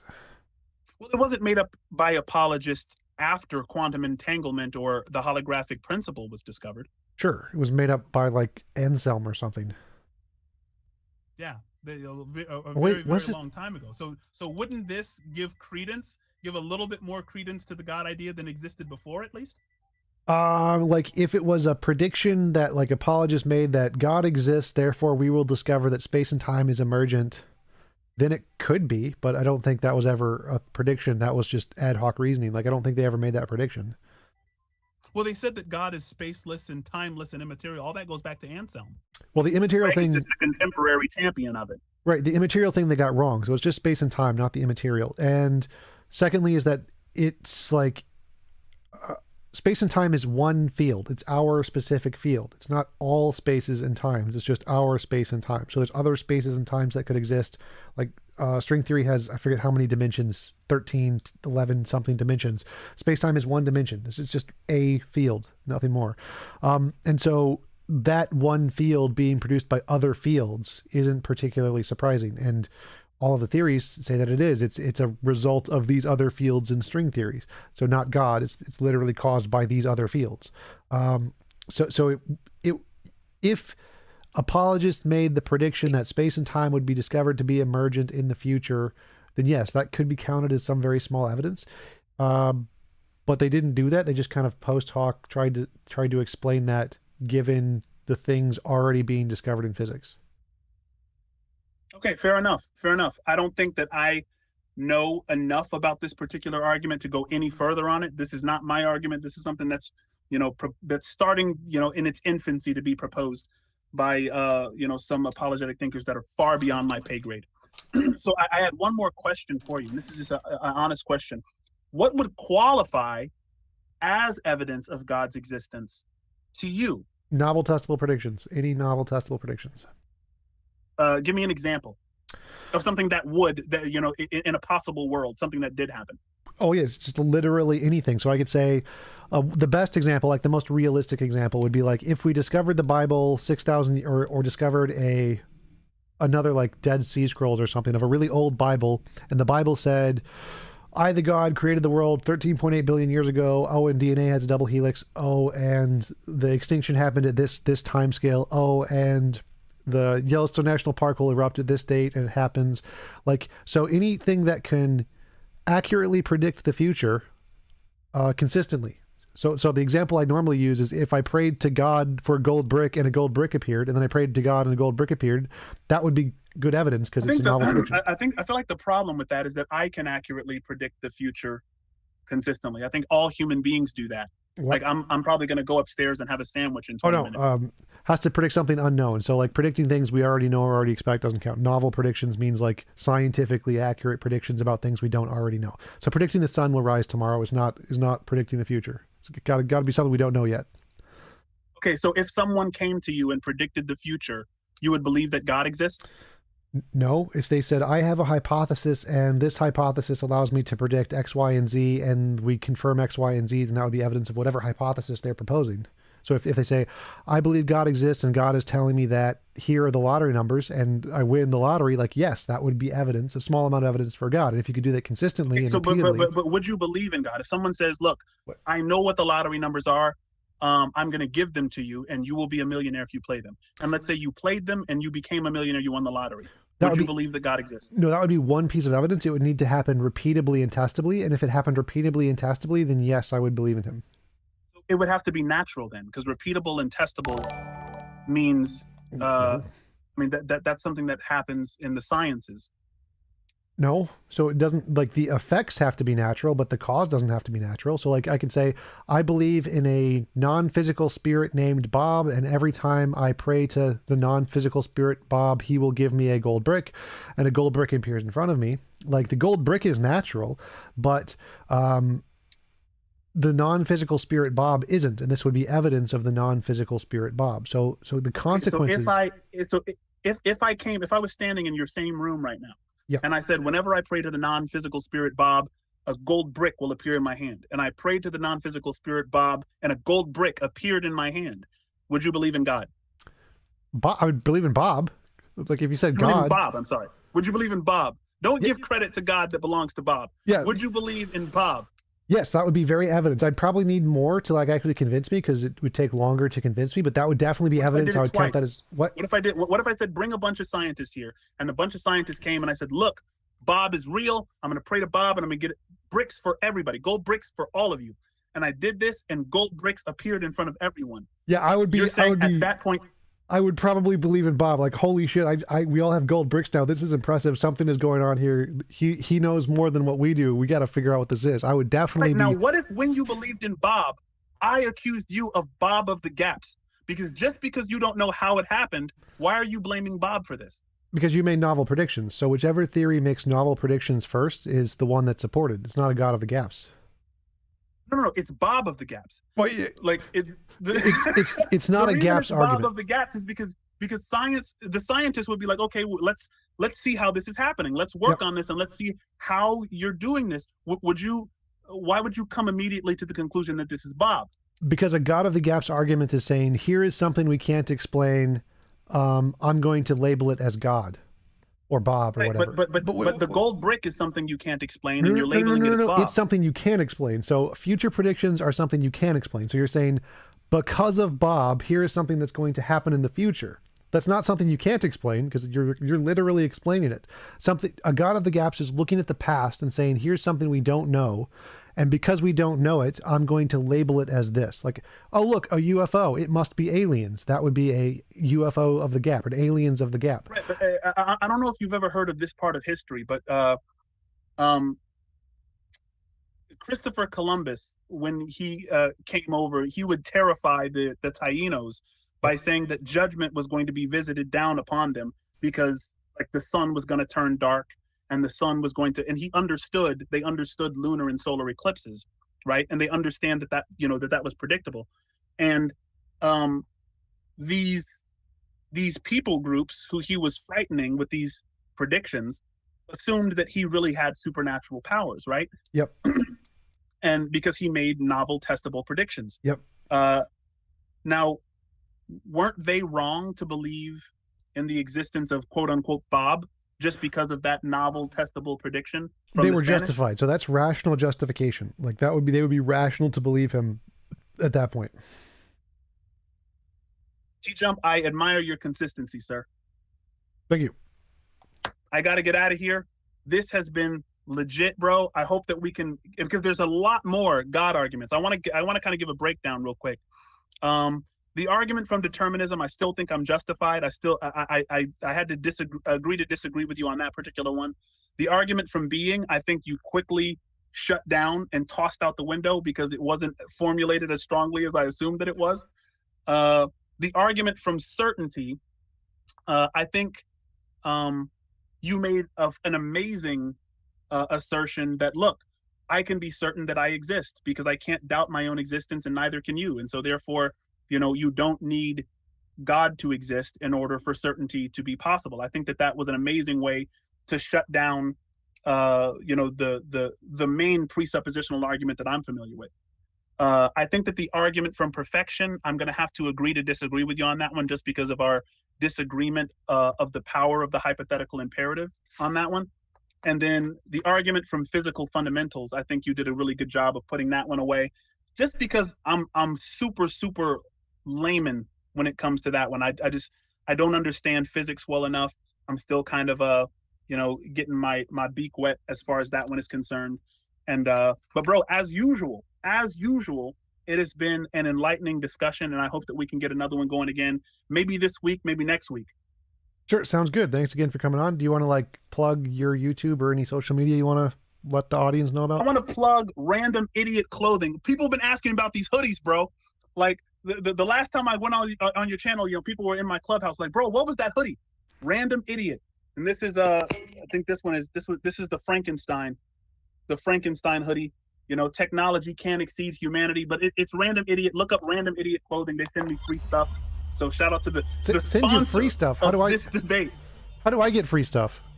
Bro, I can send you some Random Idiot stuff if you want. If you like hoodies, it's really comfortable. And they're just trying to get their product out. If you want to rock it, wear it during one of your, because you get some traffic on your channel. I really appreciate being on here. Yeah, I got 230. Definitely have more conversation in the future. I love this stuff. Yeah, I love hoodies. I got 6 hoodies. If you check all of my past videos, I'm literally wearing a hoodie in every single one of them. It's usually a gray one. Bro, I wear hoodies in the summer. I wear hoodies when it's way too hot for hoodies. Yep. So for sure, man. We'll get you some gear, get you set up. As long as you shout them out. It's like, yo, Random Idiot. I definitely support the brand, support what they're about. So for sure, sounds good. Will do. Let's set something up. All right. Shout out, man. I appreciate your time, bro. Absolutely. I'll see you later. All right, man. Next time. Yeah. All right, peoples, let's go to the after show in the discords, discords.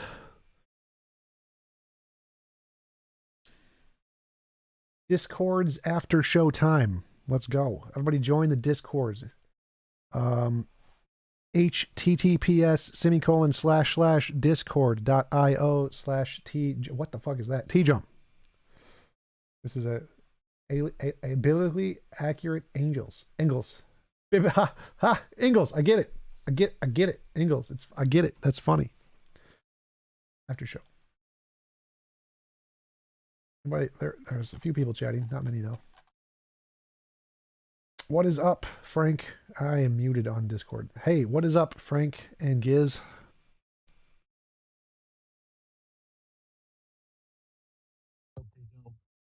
You are extremely quiet right now. Maybe is that my end? Might be. Wait, can you hear me better now? Yeah, I can hear you a lot better now.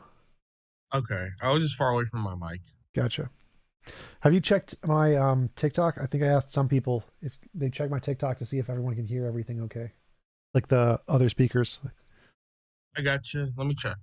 I think it's like TikTok /@TJumpsChair/live. All right. So when I'm here and you here. That is not me. It was not my voice. Sounded like a Jin voice. I was just far away from my mic. Gotcha. Have you checked my TikTok? I think I asked some people.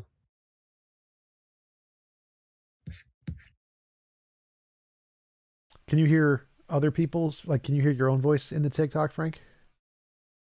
Yeah, I can hear you. Cool. Can you hear it? I heard the first part, not the second part. Okay. Well, TJump, what's that cat server at the bottom? Oh, that's Beluga Gang. Nice. That one's the biggest one I'm a part of. That one has like I forget how many hundreds of thousands of people in it. That one's huge. Yeah, it's full. I tried joining it, but it's full. Yeah, I mean, that guy has a YouTube channel with 5 million followers or something. I think he's up at like 7 million now. Yeah, he's huge. Hey, TJump, why does it look like that on TikTok, where it's like sideways almost? Because I have my phone sideways. Oh, okay. So like Gotcha. TikTok doesn't let me stream from my stream key. So I just literally have my phone. Like I can put my finger, it's just my phone pointed at my TV screen.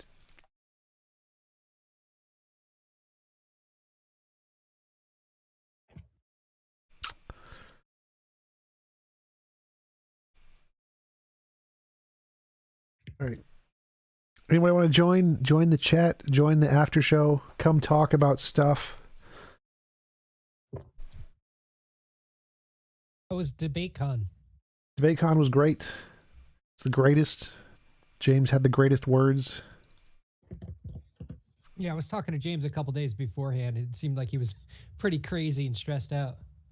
Yes, James is always like that when he's trying to actually run tech stuff. Yeah, I can see that. I made some intros and stuff for him in the past. Oh yeah, nice. Would Yeah, you I make did some the, intros for me and stuff? Because I don't do those. I'm lazy. I can. Well, I try to stay in between with my other channel. Oh Like, yeah.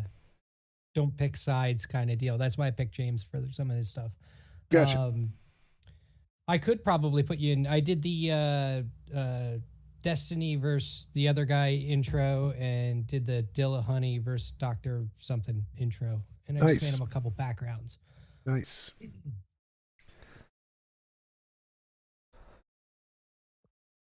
So that was fun. That was a good time. Yep. Very good. Nice. Second Yeah, we're best gonna- Bob. Appreciate the super chat. Yes, they are working. Yes, I did see that. I was just transitioning, so I didn't have time to say it because I'm not logged in on my chat thingy. But thank you, second best Bob. I appreciate it.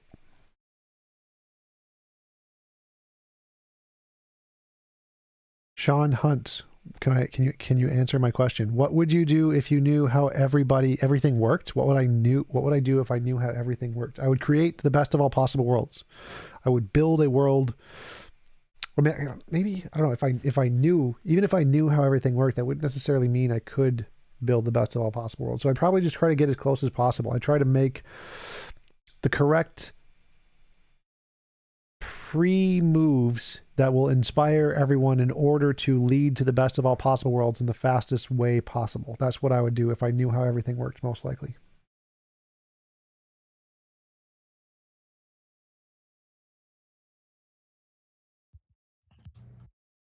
Hey, TJump, Yeah, you're really quiet.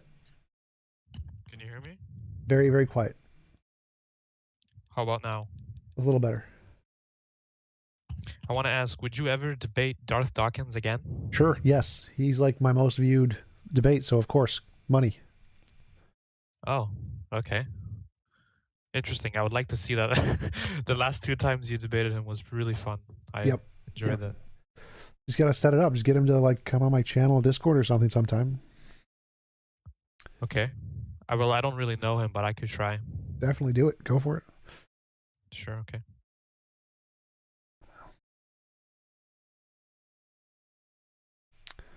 TJump, I'll make you some intros if you pimp my NFT that I just made. Sure. Like just do. Actually, I think that what works best is because I don't use intros. I'm way too lazy to actually do the work to put an intro before a video. But what could do work is like make an intro that I can post on my videos like I did my other ones, and I'll just link to your NFT or your site or whatever you want to promote in the description. Hell yeah. Tell me what you need. Here, I'll send you a message. I need Like what compilation like what videos. you That's what I really- need most. Make compilation videos of funny or best TJump arguments or whatever. That would be the best. Oh, so okay. So not really like intro, but No, intros work too. So like I have 3 or 4 different intro videos on my videos list somewhere. Like there's one I'm using for my YouTube subscribers and one I'm using for my YouTube non-subscribers. Just those are fine too. Just anything that looks cool is fine. I mean I can make it look cool, but I don't know what kind of vision or if you have any idea of which, you know, like do you want your logo something like that or You can do essentially whatever you want, and I'll just put it up like I did my other ones. It's just I'm okay with pretty much anything as long as it's not violating any terms of service or whatever. all right, I'll make you something cool. Nice, thanks, appreciate it.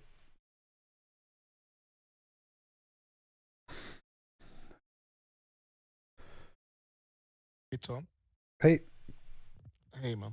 Hope you're doing well, man. Yeah, just a question about like the distinctions between materialism, physicalism, and naturalism. Are there distinctions that can be made between those three? yes. Physical and material mean about the same thing, but naturalism doesn't necessarily mean either of those. So naturalism can be broader, but in general, you can use them to all mean just all that is there is unguided physical forces. That's essentially what they mean. Is those are unguided physical forces, no non-physical consciousnesses. So what you mean they can be used interchangeably? In that context, if they are used to mean unguided physical forces, they can all mean that, but they also all have their own specific meanings that are slightly different. And is there Materialism and one- physicalism are the same. Those are about the same, but naturalism Materialism. can be more than that. Right. So you would say naturalism is the more broader term? Yes. Right, I got you.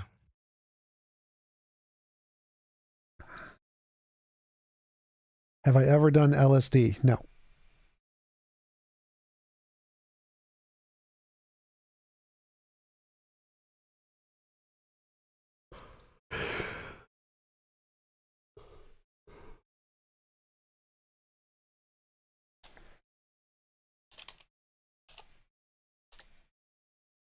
If no one's asking the question, I'll ask you another one if you don't mind. Sure.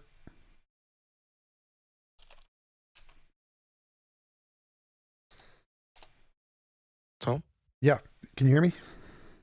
Yeah, I can hear you now, so I think I might have lost you. Can you hear me now? Yep. Go for it. Yeah, I don't know if my connection's dropping out, but with your model of morality, how can you how does your model establish when an actual imposition has occurred or not? Can you do that objectively in your model? Well, how does it establish if like, because it's an ontological fact. If someone desires something and their desire has been thwarted, it has occurred, whether or not you know it's occurred. I don't know what you mean exactly. Like, how do we know if one has happened, or is there like a way in reality for it to know if one has happened? I guess what I mean is like you say the evidence of morality is sort of realized through our intuitions. Yeah. But you also say that some things that maybe our intuitions tell us something is immoral is not actually immoral. So I think you say that like speech or words are not immoral impositions, but like our intuitions when like someone lies to someone or when someone deceives someone or someone is verbally abusive to someone, our intuitions, I think, still experience like that morality that you talk about. And like where you say like it's not immoral, I feel like our intuitions are telling us that when someone is wronged verbally in some way, whether they're lied to, deceived, or verbally abused, like we do our intuitions are telling us something there, that something's gone wrong there. Do you not agree? Yeah, so I think that many of our intuitions are subjectively contingent on our current situation, and in the future they will change. And I think that the objective moral thing is determined by what people will see as moral in a world where they're technologically perfect and have access to everything they need. So I think that our current intuitions, some of them are going to be wrong. Jaunty, have I ever visited the scientific wonder that is the Creation Museum? No, I have not, but I've been thinking about going and making like a video or something. Just need to make sure they allow for recording. Bring a friend to do your recording, and if you have like recording, just kind of try and get your own. But if they recognize you as a streamer and stuff like that, they'll ask you to leave. Whereas your friend, not so much. Yeah, I think you got to do the little thing where you like hide a little camera in the bag, so it's like it's recording, you just don't know it.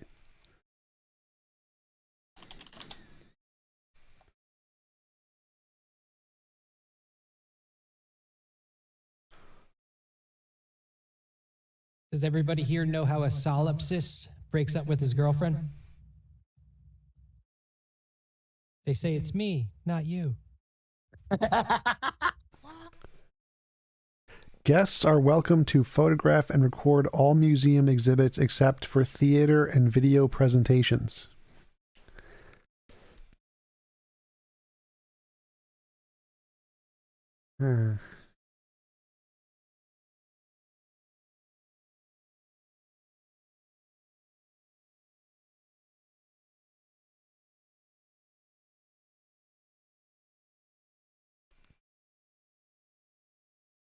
My bad. Hey, how's it going?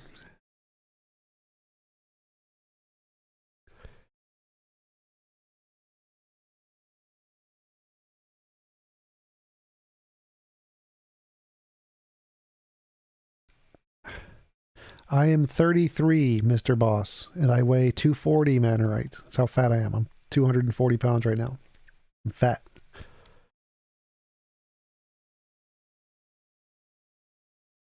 Yeah, Tom, I'm at 270 and I'm 5'9", so. Being fat is the way to go. I feel like getting in shape is only required if you like need it for something. But then once you have what you need, it's like there's no point. You just lose all motivation. Do your girlfriends or your whatever the girls you're dating, do they care about the weight or Nope. are they? They No, do not not. really. They don't. Oh, that's what's up, man. Yep.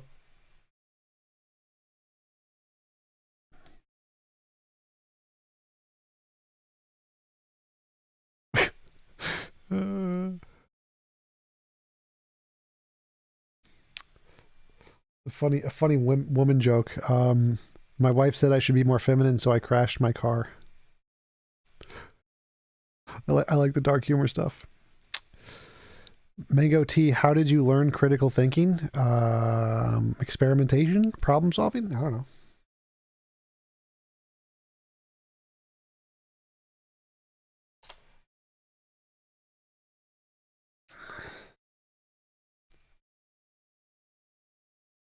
Thank you, Mr. Boss. Appreciate it.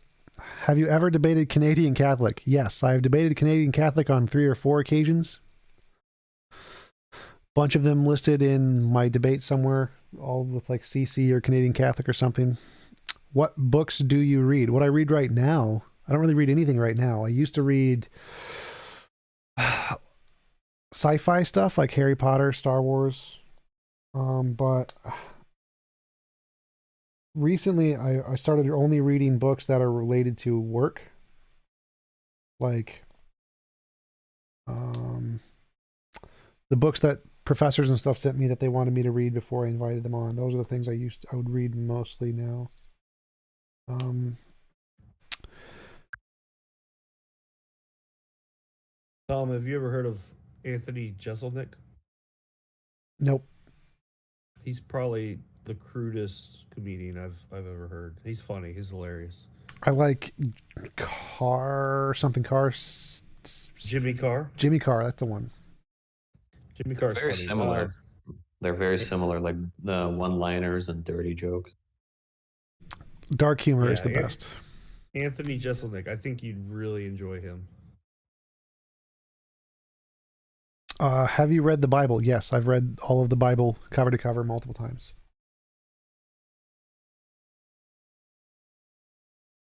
Hey, TJump, can I ask you a question after this one? Yes. Do you know how creativity works? Like in the brain? Not exactly, no. Okay.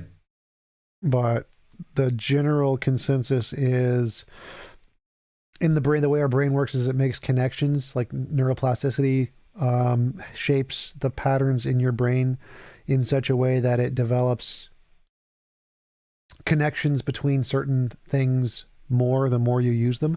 And kids, because their brain is developing, they have a much broader level of connections than parents, because as parents or adults, the connections, the weaker ones start to deteriorate and the stronger ones start to grow stronger. And creativity is having that broad spectrum that isn't as determined by the level of neuroplasticity that's honed in on a very specific set of connections. And so you are able to have a much broader connection of ideas than what is typical. That's usually something like that.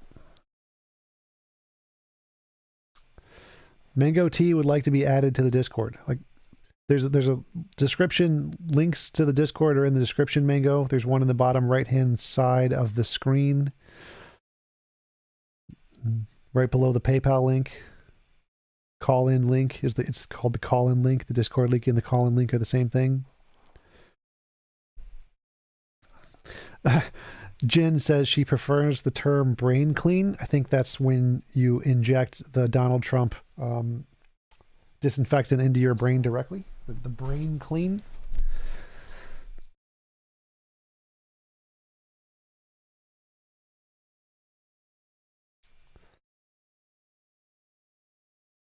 And TJump, what's your goal next 5 to 10 years? Like, what do you seek? I'd like to start the atheist church. I'd like to buy an apartment building, decrease the cost of living as much as possible, and I'd like to buy a church building where we can host live events and do Sunday meetings and do those kinds of things. Those would be probably my next goals for the next 5 to 10 years. And do you hold that morality is objective? And is it still the one? Yes. Where you say that in positions of will? Yes. Okay, gotcha. So that way it's a religion, since you could do the objective morality part. Yep. Gotcha. Yeah, because the big thing with atheism is that the religious will say, oh, okay, well, how do I know, you're morally consistent, right? And then with the impositions of free will, you could then back that up with that. Well, impositions of will, I wouldn't say free will, but yeah. Gotcha. Jamie Ward, I've been following you since below 2K subs. Always loved how you can make complex ideas easy to grasp with your analogies. Would you consider doing short educational videos for kids and teens? I mean, yeah, Jamie, if someone else would do all of the production work and editing work and just have me like record stuff, I would be happy to do those. I just don't want to have to do all of the editing crap. Human Girl. Do you deny the writings of other civilizations of Jesus Christ's life? No other civilizations wrote of Jesus Christ. It was all the Roman Empire and people around the Roman Empire. Like, there are people who are non-Christians who wrote about him, but not other civilizations. But I think Jesus did exist as a human being, just not magic.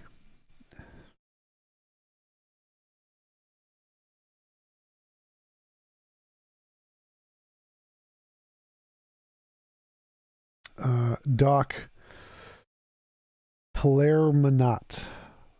Can we wear secret temple garments with iconography patches on your new church? Yes, we will definitely have secret underwear. We need the secret underwear, and our secret underwear is going to be better than the Mormon secret underwear. That's going to be like the main theme of the atheist church, is we're going to do all the stuff the other churches do, but better. We're going to have like good, like wafers are going to be like Oreos. We're going to have Oreos with milk instead of the crappy little wafers they have. We're going to have magic underwear that's like edible lingerie. That's going to be our magic underwear. I don't know, what other stuff do churches do that is super lame? We're going to do helping the poor better than the churches do by actually decreasing the cost of living for people. That'll be a good one. Have actual whiskey instead of wine. Whiskey instead of wine. Well, I don't know. I don't like alcohol, so that's why like milk and Oreos are better. Yeah. Mango, holy shit. The Discord link is literally at the very bottom right of the screen in big, bold silver letters. It's also in every single part of the description. Cheez-Its. Yes, like Cheez-Its. Just make them Cheez-Its. We also give you part of Jesus, but our part is actually tasty. Hey, TJump and impositions of will, is that something you discovered, put together, or is there a philosopher that kind of like started that? Nope, that is all me. Involuntary impositions of will is totally all me, something I made up. Gotcha.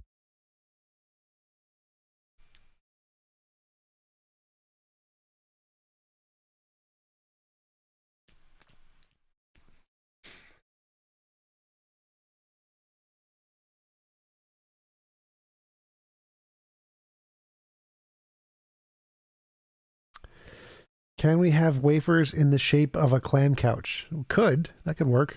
Like sugar cookies. Oh, Mango says he might be banned. Somebody might have banned Mango. That's funny.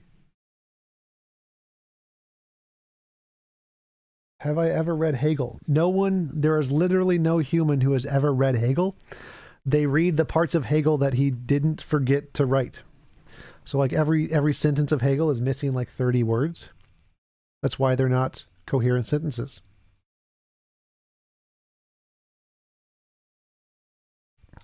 Is free will a thing? No, there's no free will, Sky.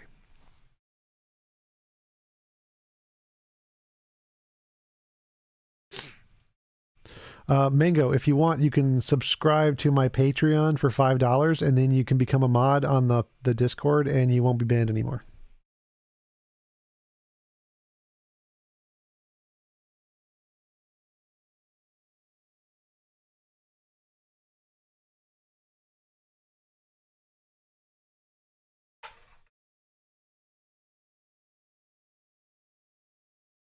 Have you ever thought about doing like a James Randi tour with some other guys going around debunking the lunacy that's happening around the country now? What do you mean? One, obviously, certain religious claims, but also, the QAnoners and all of those other types of like interesting, weird, strange other worlds that people seem to tend to live in now.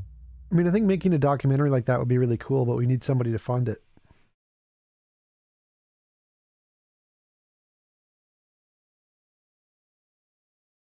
It's a good idea, though. I had not thought of that before. Will there be a T meter like Scientology's E meter? Yeah, we should definitely do that. That's a good idea.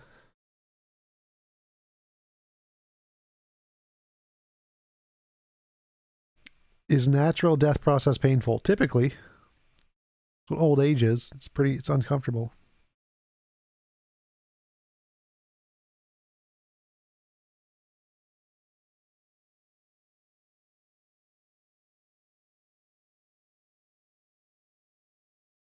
Is there anything about the content of Hegel that I disagree with? What is it?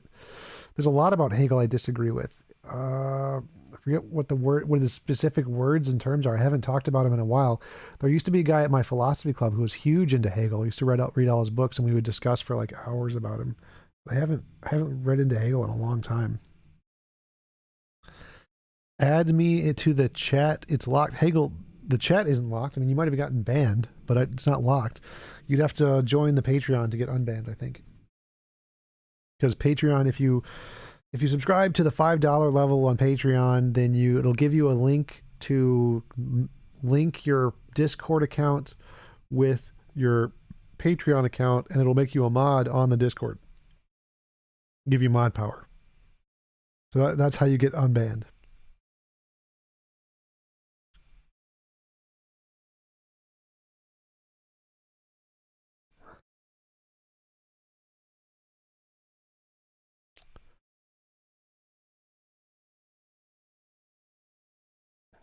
Anyone else got any questions, comments, debates coming up, topics they've been interested in debating, thinking about recently?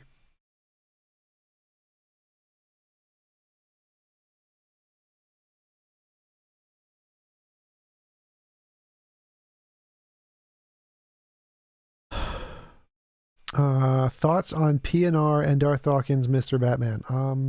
I don't ever go into PNR, so I don't really know. Like, I don't really know much about the drama that is PNR. People say that it's really, I don't know, chaotic, but I don't go in there, so I don't really have an opinion. Darth Dawkins and Mr. Batman are typical precepts. I mean, they're good for views, so I'm glad that they're around, even though they say really silly things.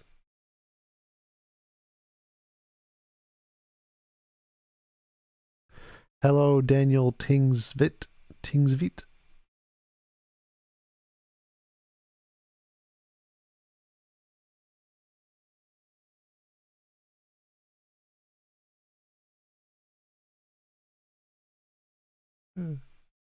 Thank God I don't have to work today.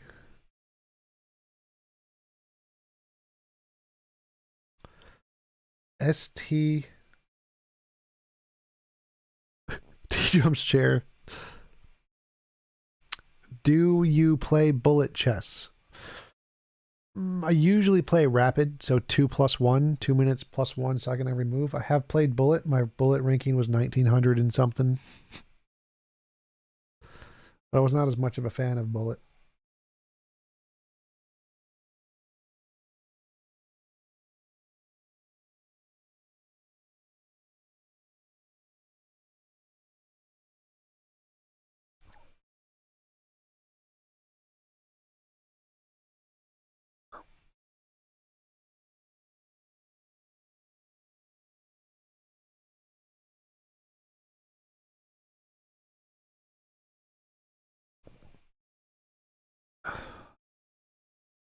Anybody else got any questions, comments? Do we have any events set up in this? No, we have no events in the Discord. We need more events. I'm trying to get a debate up with one of your admins.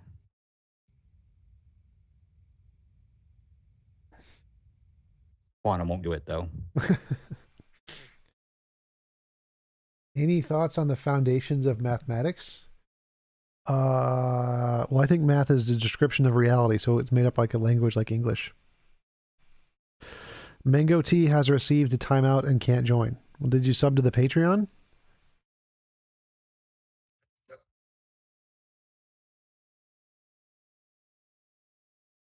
Hey, can you hear me? Yes. Trying to get a debate up with your admins. Echo. So who is it who asked if I could hear them? Yeah, can you hear me now? Yes. Okay, cool. I just had a quick question for you.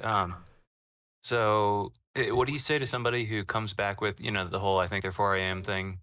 It's obviously just an observation. What do you say to someone who says that you could be wrong about that because you say you're certain about that and you can't be wrong? What do you say to someone who says that you could actually be wrong about that just simple observation? And then I ask how. How right, could but I? then How can I believe I exist and I'm wrong? Be wrong. How can I believe I exactly, exist and be wrong? and if they say, well, I don't have to know how, but there could be a way, then what do you say to that? You're an idiot. Okay. How do you know there could be a way if you don't know that there's a way? Well, I'm saying they would say I wouldn't make a claim either way, but it's possible. So you saying you're certain isn't true Well, that's what we're saying. might be a way. We're asking, how is it possible? Like, how is it possible? The fact that you don't know it's not possible doesn't make it possible. So, like, how do you know it's possible for there to be a way for me to believe I exist and be wrong? And the fact that you don't know that you don't know that there's not a way also doesn't mean it has to be so. Well, it's logic. So you can say, how can an object be itself and not itself? And you can say it's possible. Like, well, how? The burden of proof is on you. The guy saying it. I would agree. Yeah. Yeah, I would definitely agree that the burden of proof. But what I'm saying is there is still possibly, I mean, you can't know for certain that there isn't a possibility, right? Like you just think there isn't, as far as you can tell from your limited knowledge. You can know with absolute 100% certainty that I think I exist, I must exist, because the thing we're talking about is the thinking. If for that to be false, if there's any way for that to be false, then the thinking must not exist, and therefore you must not be thinking. But your direct experience is there, so it can't not be there. So there's no way for you to be, there's no ignorance that could possibly, anything you could discover about the universe that could make that false. Yeah, that's what I keep coming back to too. That's how I keep saying it. But they just keep saying that just because I don't know how it's possible doesn't mean it can't be. That's where you just make fun of them, call them an idiot. Like if someone says something so stupid that you don't even need to refute it, you just call them an idiot and laugh. That is a valid way to address them. It's valid. Yep. Yeah, I mean, that's pretty much what I get to. So, okay, I just want to make sure we're on the same page on that, because that's how I ended up ending the conversation as well. Is just kind of laugh and be like, okay, sure, whatever you say. Yep, that is the best way to do it. It's like if somebody says 1 + 1 = 7, you just laugh at them and call them dumb. Like you don't even need to refute it at that point. Exactly. It's so illogical that it's not even worth talking about, because then anything could be. So it's just pointless. Yep. Mango, I cannot remove you from timeout because I don't even know how to do that. S. Aston, do you think the universe is a predator-prey, strongest consumes and grows scenario? If so, is humanity fighting against the natural order with compassion and equality? Okay, so the way I interpret that question is survival of the fittest, and does compassion and equality contradict survival of the fittest? Sort of.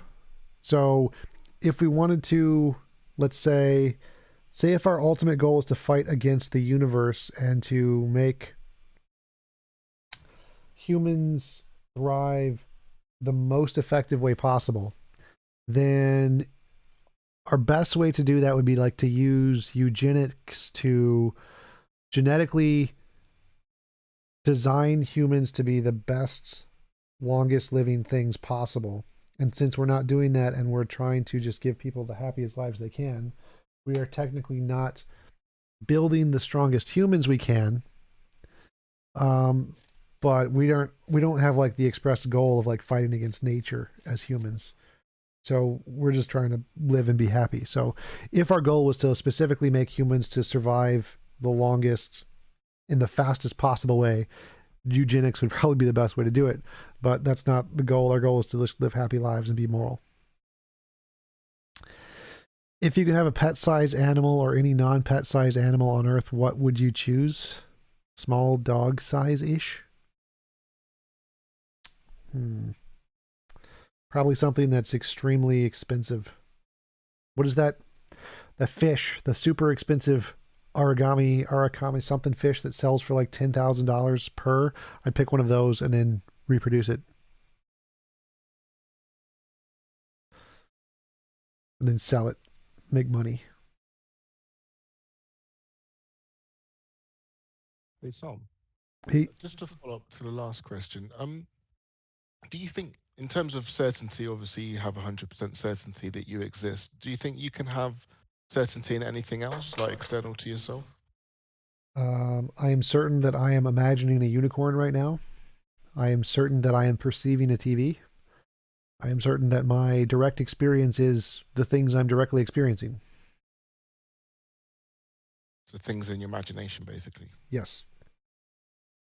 Anything outside your imagination, the external world? No, that's stops being certain, then it's just highly probable.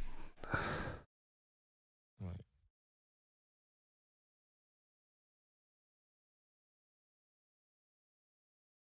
Hey, TJump. Yeah. Quick question. I love your morality, and it's amazing that you actually formulated that yourself. Have you gone or sought any I guess to write a paper about it or get peer reviewed on your views? I'm trying to write a book, but I don't have a publisher for it. See. I haven't tried publishing like academic papers because it's way too much work. Yeah. Like, I'd like to do that if I had some professors who are willing to like spend time to actually help me write it and do like most of the work writing it for me. Then yeah, I'd love to do that, but I don't have enough experience or want to spend the time to actually like write an academic paper with all of the academic requirements that it would be required to actually publish. Arowana, that's it. Simply Secular Dave. Arowana is one of the fancy fishes that sell for a lot of money. Finally joined. Can you distinguish between free will that you say is illusory and will itself that is a necessary component of the imposition of will? Because I didn't get that before. Will is just desires. Free will is like libertarian, the ability for it to be unaffected by any other prerequisite conditions. So desires are just desires. They're pretty easy. Free will is logically contradictory.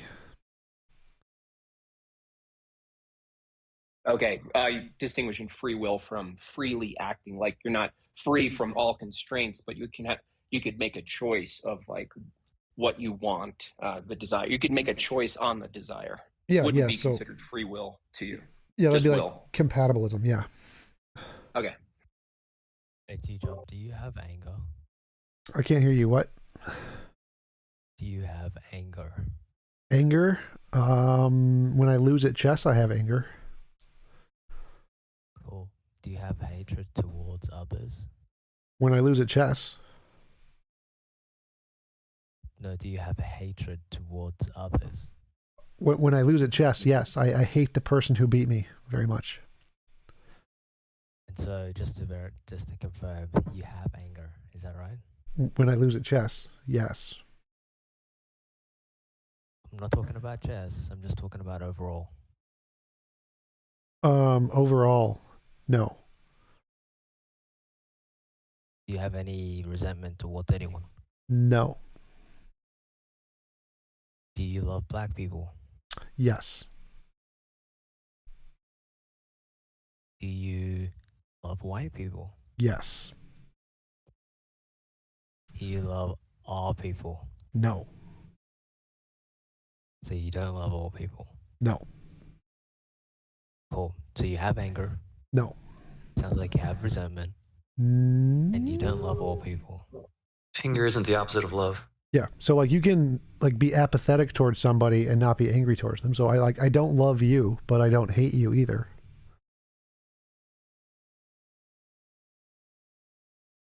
Right. Well, if someone spilled coffee on your shirt, would you react to that? Like, would I be angry at them? Probably not. No. Is there something that someone would do to you that would make you angry? Harming the girl I'm dating would make me angry. Okay, that's good to know. Do you obey your thoughts? Do I obey my thoughts? Yep. Yes. Okay. Do you get jittery and jumpy at times? If I have too much coffee. I'm not talking about coffee. I'm talking about, in general. Do you No. Only if I like have too many intoxicants. Are you in your mind quite a bit? I'm never not in my mind. So, do you feel like you're disconnected from reality when you're in your mind? No, that's still a part of reality. Right. Just because something is part of it doesn't mean that you're separated from it. You know that? I think that's literally what it means. If you're a part of something, then you're not separated from the thing you're a part of because you're a part of it. No, something can be part of something. It could also cause you to separate yourself from the other parts. Do you agree? Something can be part of something, but separated from the other parts of the something? Absolutely, that's achievable. Sure. So like I could be a part of the universe, but not a part of the Andromeda Galaxy. Exactly. So what you said there just made no sense. You said, "Oh, I'm part of reality store." No, you are still part of reality. You're in a different reality, and you've sort of separated yourself from the main reality. No, because reality is a part of reality. So I can be a part of reality, but not a part of some part of reality, but I'm still part of reality as a whole. Like that doesn't make any sense. It does make sense. Does not make sense. Like for instance, a computer has many processes, right? You're a potato. You could be browsing. You could be browsing on a computer. You could be looking at one tab, but there are multiple tabs open. Does that mean you are in all of those tabs at once? No, you're not. You're in one specific tab. But are you in the internet? When you're in your mind, you are removing yourself from reality. No, that's not how it Part works. of reality. That's how it works.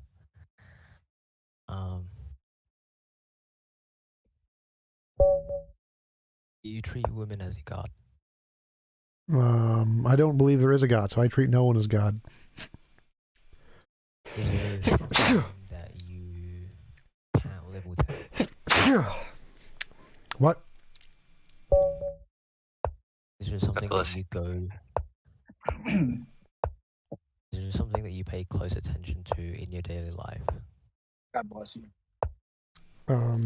Something I pay close attention to in my daily life. My bank account? Yes. Like, is there like a specific game that you like to play, or is there like Chess? someone that you like to talk to? Like, is there something that you go towards every day, daily, for comfort and whatever? Coffee? Let's remove like the general stuff, right? Like that's different. But okay, coffee. Is there anything else? S. Austin, do you think the right to post educational content online should be monitored more strictly? Probably not. I think it's strictly enough. Why is everyone saying bless me? There's nothing to bless me. Who's gonna bless me? The spaghetti monster? So you mentioned that there are multiple things that you go to every day. Is that right? What? For comfort and I think we lost you, mate. Chess and coffee are the things that I go to so could comfort. you repeat that again? Sorry, you said coffee and chess. Winning at chess. Winning at chess. Okay, cool.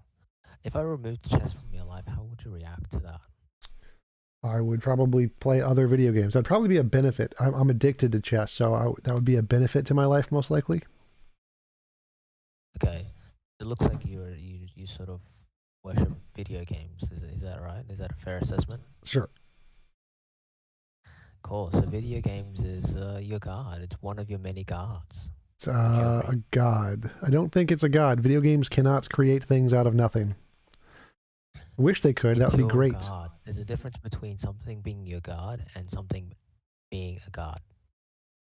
Right. I don't have any gods. There are no gods. They don't exist. There is a difference between something being your god and then something being a god. There's also a Do you difference agree with between a that? god and an idol.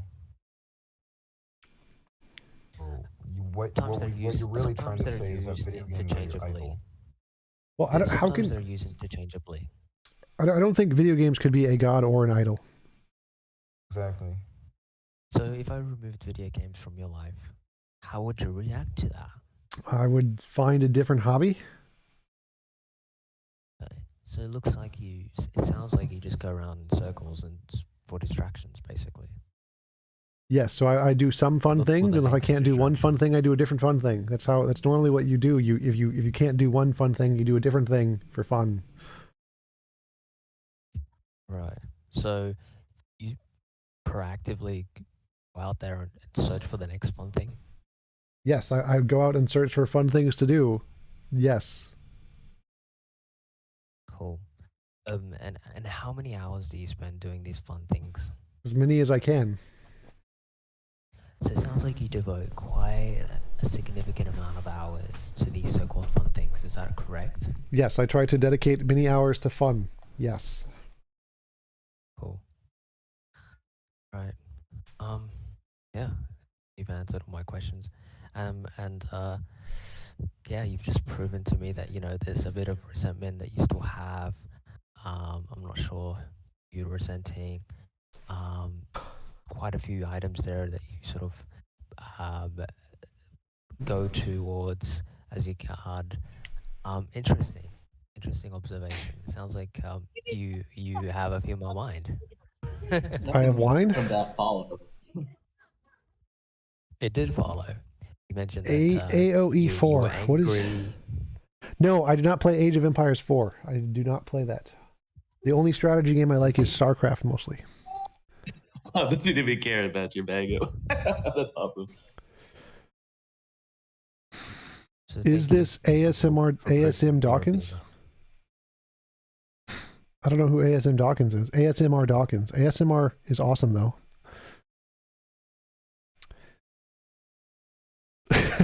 TJump, this guy is like a ghost train during a power cut. Age of Empires 4. I do not play Age of Empires 4. What could you possibly like in ASMR? Is it like nails on a chalkboard or something? Like what could you possibly like the sound of so much? Nails on a chalkboard is like the opposite of ASMR. That's painful scratching. ASMR, autonomous sensory meridian response, is usually a very pleasant, relaxing sensation. Right. I don't find any noise ever pleasant, really. Like, what do you find pleasant? I'm curious. I like whispering. Really? Yes. Yeah, that's creepy. I mean, technically, all pleasure and all pain is subject to the individual. So, Not necessarily, unless you have objective, which is the thing. Well, so like I would you justify an objective sense in that case? How can every single person like X when other people don't like X? Because they haven't gone through the process to get to the point where they can feel that pleasure. So no, it's usually just neurology. So neurologically, some people find some things pleasant and others don't because it stimulates the correct sensations in your brain. So it's That's not exactly usually what I'm trying to say. That was not. It's not even close to what you said. You went through certain processes in order to get to that sensation.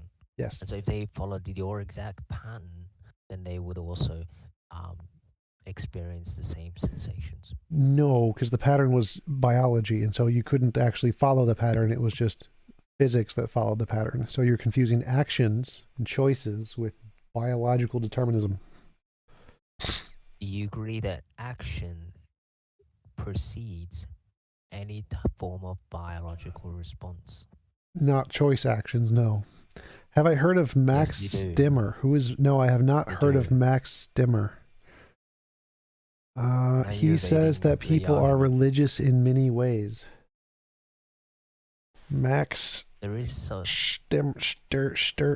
Max Stirner? There is objective pleasantary sensations. They exist. Hey, He's dead. TJump, can you change objective reality? In some ways. Therefore, you can change objective morality, and so therefore your argument falls. No. Like you can change objective reality in lots of ways by like moving a table. You've changed the location of the table in objective reality. And you agree that you can change objective morality? No. Yes, you can. No, you Because can't. you can change objectivity.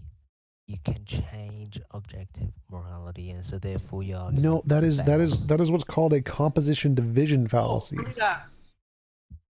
The fact that you can change some things about objective reality does not mean you can change all things or any things about objective reality. That's the dumbest thing I've ever heard. Your argument predicates that objective morality cannot be altered. We've just agreed that objective reality can change, so therefore anything that is labeled objective can change. No. So the fact that you can change some objective things does not mean you can change all objective things. It's composition division fallacy. It's not a composition of Literally a composition division not. fallacy. It's not. It's the altercation and the manipulation of. Altercation means a not fight. The composition. Ugh. No. What? You don't know what these words mean. I do. Did not say altercation. You mean alteration? That's exactly what I said. And this is the thing with TJump. You misinterpret everything. No, you said altercation, bro. I said no. That's not what I said. I said alteration. You said altercation. It's okay though. S. Aston, do you think Darth Dawkins' flowchart is laminated? We have it on video. We could just. That might have been a slip of the tongue. Now he admits it. Irrespective. You're referring to the composition fallacy. Has nothing to do with the manipulation and the alteration, adjustment, adaptation, and the modification of something objective. Can you like fix the fact that you're like puffing into your mic? You're going. To me? Yes, you. Yeah. Oh, is this any better? Maybe. I suggest a pop filter if you can't. It's given a composition fallacy that has no. What is a composition fallacy? Do you know what a composition fallacy is? Go ahead, explain it to me. Oh, I don't want to explain it. I want to know if you know what it is. Go ahead and explain it to me. No. I want you to tell me what it is. You tell me. You tell me what it is. You brought it up. So Yes. give me the definition. Yes, I did call it out. I want to know if you know what it is because you said it's not that. Something is labeled objective. It is able to undergo Someone get this dude a Red Bull. and modification. Okay. And therefore, because it can be modified, adapted, and altered, objective morality can be altered as well. Therefore, your argument falls. So did you Google composition fallacy? Please tell me what that is. Matthew V, we can hear your background noise. Something mute You're Matthew. really hot, Mike. Beowulf, can you mute Matthew V so we can't hear him? So if the fallacy of composition is that Jim Bob, you can mute. X You're mod too. P, thus X itself has the property P. Think. That's composition fallacy.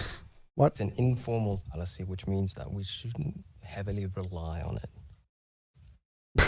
It's an informal fallacy, therefore we shouldn't have to rely on it. Oh, God. Something's informal. What does that mean? You tell me. What do you think it means? What's the difference between a formal and an informal fallacy?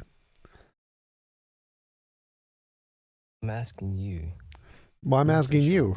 Something that is widely suitable or acceptable.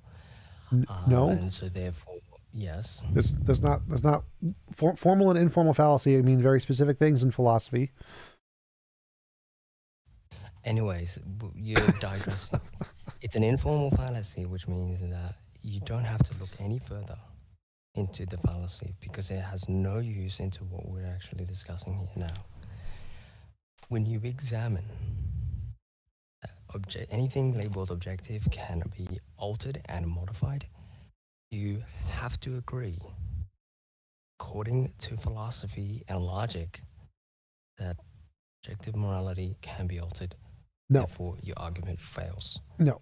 And you just can't live with I've explained to you why you're stupid, but you didn't get it, so we can move on now.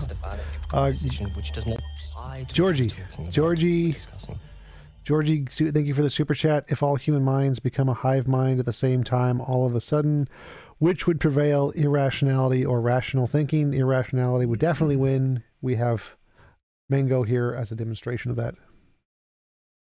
You do realize that the fallacy of composition is just basically like a flaw in reasoning that weakens an argument, or that it's a trick of the thought used as a debate tactic.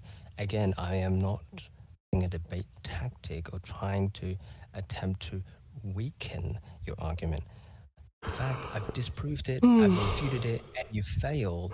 Give me a counter argument, and that's it. I've already debunked you. Saying that one objective thing can change does not mean that all objective things can change. We see this in science. Objective things change. Does everybody agree? Yes. Before objective morality changes. And just because you say, oh, some things are objective, they change, then morality doesn't, you're ridiculous. You even admit it. He's been timed out. I know how to time out now. Nice. I was just going to ask him to fix his mic because I could still hear him, unfortunately. Yeah. Hey, quick question for you. For your morality, what would you say is the best objection you've ever heard to your moral theory? Best objection. If any. I mean, I haven't even heard one.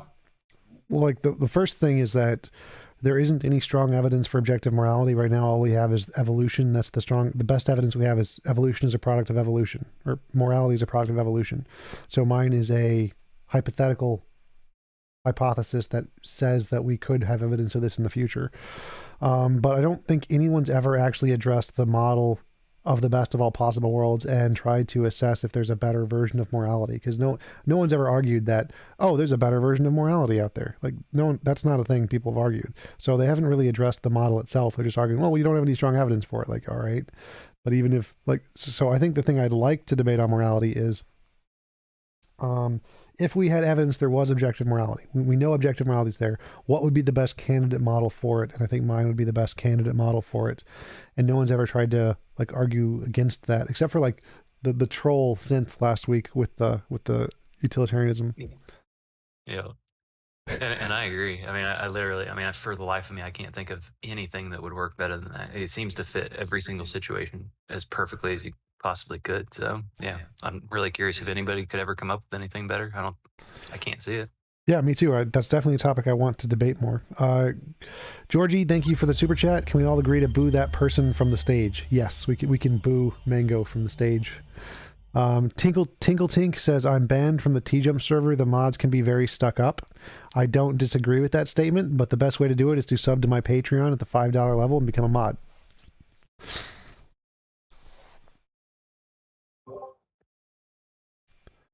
Obviously, we live in a determined world where free will doesn't exist, but I tried to read into it a little bit. I can't for the life of me understand, is compatibilism compatible with determinism, or is it just something that's completely, like, if you believe in compatibilism, you're off base, like you can't be right because determinism is real? Compatibilism is the position that free will is compatible with determinism. So it is, yes, it is compatible with determinism.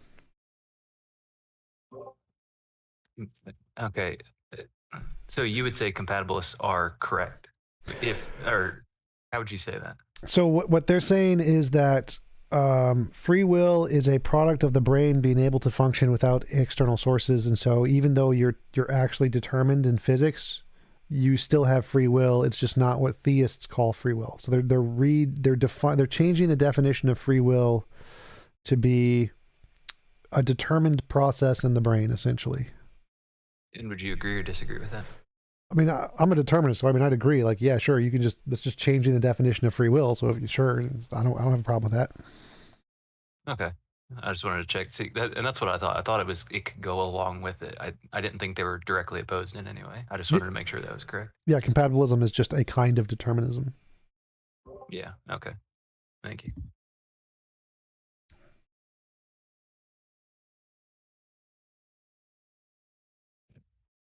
Wouldn't a fair contention to best of all simply be that best is arbitrary, given by whatever one's personal preference or intention is? No, because the best isn't actually part of the argument. So the best is just a label. We're saying if there is an objective morality, what do we think the correct model is going to be? So best is just a word we use to describe that. So it's not, the word best itself isn't in anywhere required or a part of the model. It's like a name. Oh, you're referring to best as the outcome if your model is followed, what it would produce? No, I'm saying like which theory is the one that most likely corresponds to reality. That's the best one. Oh, okay. The most consistent with reality, what you call best, it matches with what you call moral, I guess. Sort of. Moral with best. Sort of. It's more like best would be is what I think is the world that maximizes the moral principle. So if you say the best of all possible worlds is one where we all obey God's laws or something, in that model, the best world is like heaven or whatever. In my world, the best of all possible worlds is one where we maximize the principle that any involuntary imposition of will is minimized. And so in mine, the best world is one where there's no involuntary imposition of will. So the best world is just the one where the moral principle has been maximized. And we want to say that if there is an objective moral principle, then that's the one we want to maximize. And so they're the correct best of all possible worlds. Got it. So the effectiveness of your model, the objectiveness of your model would be the measure to which the world matches your intentions, but the intention itself must still be arbitrary, given if it's just your decision to say, well, I want to seek this outcome or whatever you said, diminished, what is it? Diminished imposition of will is equal to morally good, right? Well, that's the hypothesis. That's not arbitrary. That's based on the evidence of moral intuition, moral progress, and predictions. But all of the hypotheses are all something somebody made up. Right. With that, have you carried that out to its end, to certain ends that you might not agree with? Let's say, is it consistent to say the imposition of will itself could render a scenario where everyone's kind of just like not actually doing anything at all? They're just kind of like hooked up to like a float tank or something like that?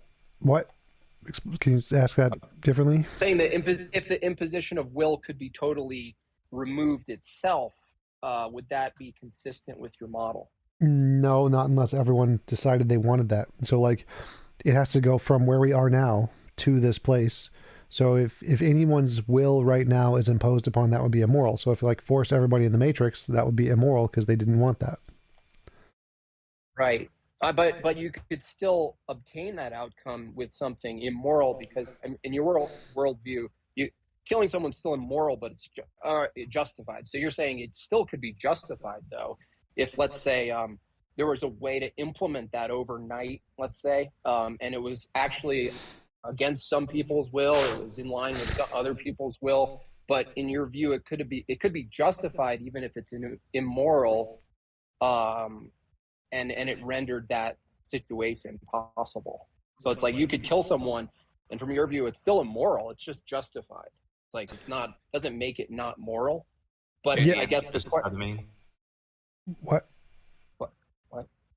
Are you asking, do the ends justify the means? In that scenario, could it occur that the ends justify the means? It can be justified to kill a minority to get to a place with the best of all possible worlds. It'd still be immoral, though. It's still an involuntary imposition of will, so it's still immoral. Justified doesn't mean moral, so. Right. So you accept any certain behaviors that could, and you say a minority, is there's a threshold where you determine that just 49%, or just is it lower? Like in that justification. condition. Justification is the minimum required given our limitations in order to achieve the least imposition of will. So like it's determined not by like percentage, it's determined by what is required for us to technologically get to that point. So like if we're almost there, then it won't be justified at all because killing anybody would be pointless. We're almost there. If we're very, very far away, we might have to make more sacrifices to get there because of our limitations. So it's determined by how far away we are and what would actually be required to get there. So I mean, Okay, so let's talk about technology then. If tech, and we're not at the point obviously, but let's say that technology, we're at a point, let's just skip to the future where we all still exist. We're in a future where the technology is actually there to do that, to implement the system that I just kind of constructed, where people are just connected and the imposition of will is impossible. Let's say the tech was there and it was totally possible, but 62% of people weren't on board. Even though if you pushed a button, those people wouldn't necessarily be killed. They would just have their imposition of will removed. Would you push the button? Well, no, because you could just do it without affecting them. So there'd be no point to force them into it. Oh, you mean just choose the people who want to do that and then leave the others out? Yeah. Yeah. Oh, okay. So that's an option. Yeah. Like I don't think it's actually possible where it's like you must force everyone in at the exact same time. And then is it justified to force everyone in for the majority? I mean, like at that point, like maybe like you'd say if 75% of the people really want to be in the best of all possible worlds and stop suffering, the fact that 25% of the people want to continue to suffer and be in this world, like, and if the only option was press a button and everyone has to be affected at the same time, there's no like you can choose, then it's something, yeah, you can say it's justified to push the button at that time. It's still immoral because you're forcing them in without their consent, but it would be justified at that point. Okay, yeah, that's consistent. Georgie, would you sum up why presup is flawed? Thanks. Presup is the argument that in order to have any knowledge at all, you need to presuppose the existence of a god. The reason it's flawed is because you don't. There's no reason to think that you would need a god to have knowledge. Knowledge is just the correspondence of your beliefs to reality. And presups argue that the reason you can't have knowledge is because you don't have 100% certainty. And they think that God gives you 100% certainty, which it doesn't. That's one problem with presup, is that God doesn't solve any of the problems in philosophy, so it doesn't give you any level of certainty. So the major problem with presup is that they say, here are a bunch of problems in philosophy that you can't solve, but they can't solve those problems either, and so their God doesn't give you certainty. That's the major problem, is that their solution doesn't actually solve any of the problems that they are presenting.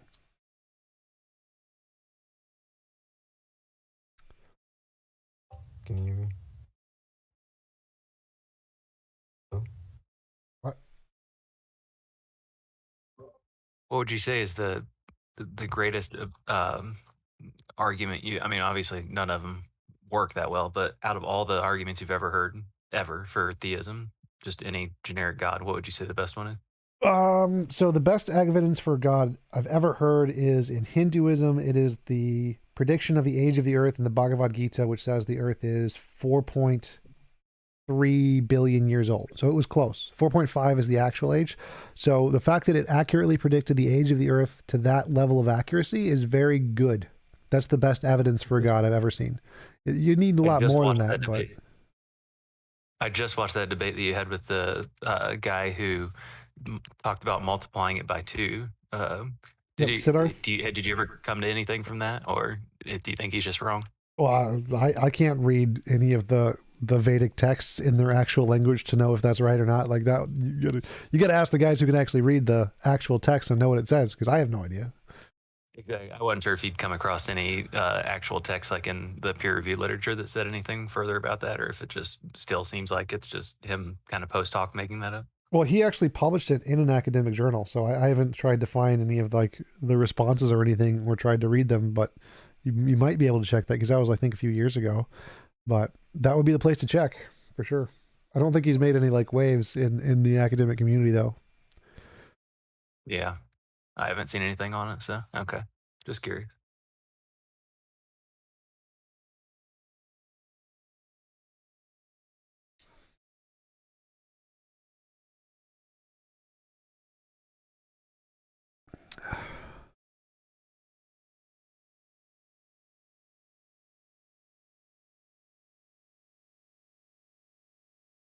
So what you're saying is, if you had to choose a religion, you'd be a Hindu.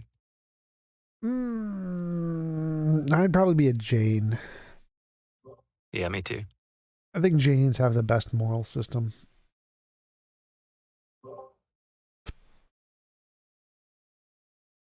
Definitely seems to go most along with your imposition of will thing. Yep.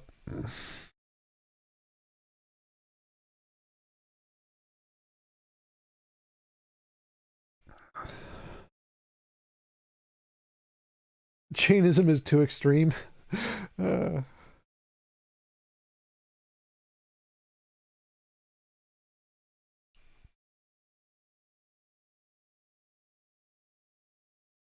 Too extreme pacifist.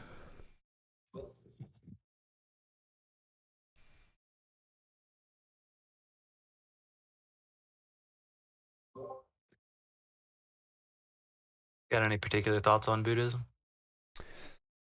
Seems kind of logical a little bit. Minus all of the achieving enlightenment and becoming a part of the Dharma, part of the universe, but I think it's better than Christianity. Or Yeah, exactly. or That's what I'm talking. better than any of the Abrahamic religions. Exactly. I think Judaism is the least silly, maybe, of all of the. I don't know, because there's parts like I think Jesus is better than the Old Testament God, but I think Judaism as a much more secular organization is less crazy than Christianity, and they're both definitely better than Islam.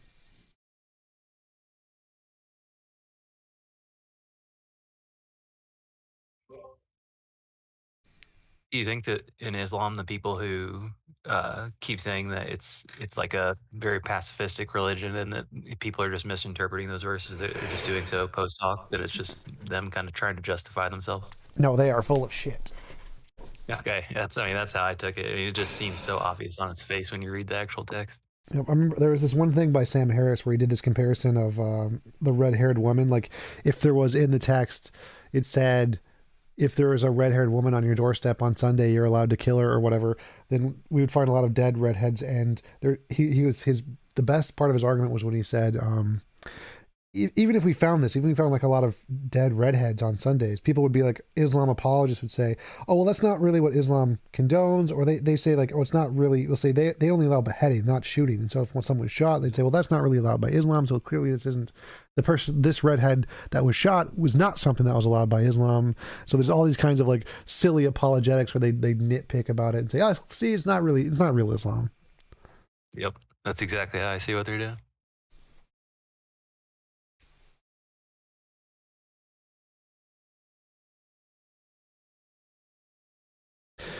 TJump, if you could spend a day back in time, where would you go? Probably with the girl I'm dating on Saturdays. Just pick a Saturday, pretty much. I don't think I'd actually go back for anything interesting. Maybe go back see Jesus' resurrection. But hey Tom, have you ever been in New York City? I don't think so. My sister has, because we have relatives who live there. Is that where you are? Great city. I'm from New York. Why? What's in New York City? What'd you say, Tom? What? Why did you ask? What's in New York City? No, it's just a great city, you know. And I'm actually from New York City, so I was just curious. Have you ever been there? Nice. No, I have not, but I hope to get some live debates there. Hopefully in Times Square or something, Madison Square Garden. Let's do it. Let's do a debate in Madison Square Garden. What do you think is great about New York City? I'm curious. I think that was it for you, Frank. Frank? Yeah. Well, it's very social, and I like they have lots of landmarks. So. Yeah, I don't care about either of those things. Okay. I think the social thing is important. I mean, I'm still like, that's still one of the things I struggle with the most is like how to be more social, and especially in like bar situations. And so having help with that is definitely, or being in communities that make that easy is definitely something I would find important for sure.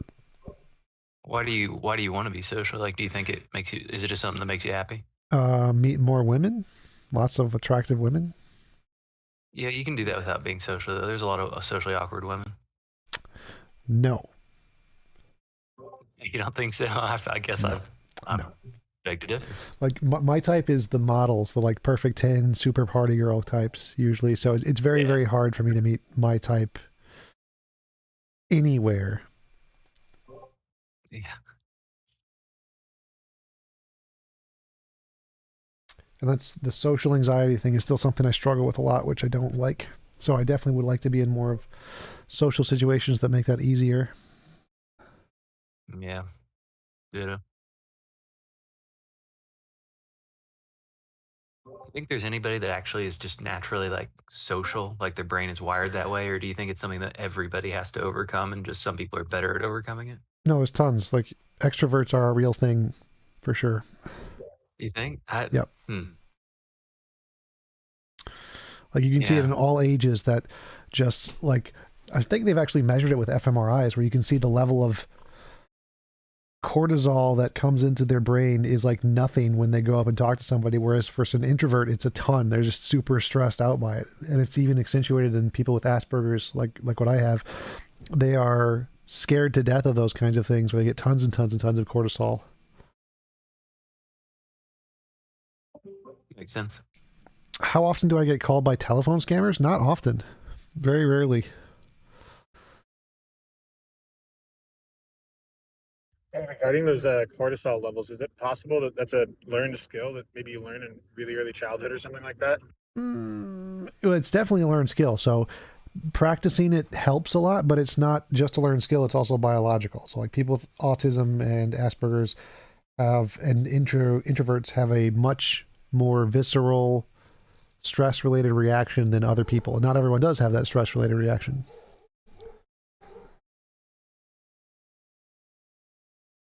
Georgie says try men. Well, I would, but men are just not, I'm not physically attracted to them, unfortunately. Except for Frank. Frank is just gorgeous.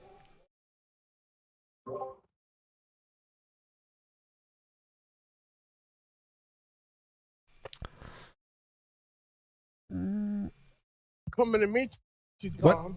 What? I didn't say anything.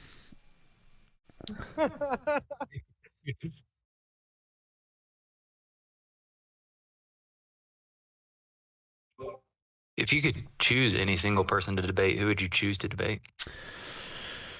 Just the one that would get me the most views and money, essentially. Who do you think that would be? Donald Trump.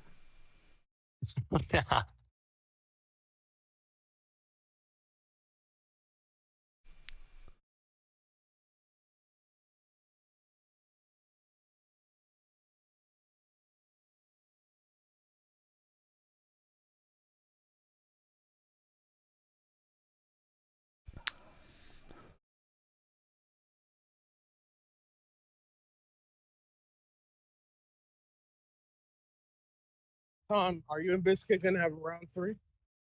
Probably. He was actually a cool guy. Like he could at least admit when he's wrong, which is better than 99.9% of everybody. Yep, definitely true. I want his free hoodies, so I got invited back on for the free hoodies. That's the ultimate goal here. Free hoodies.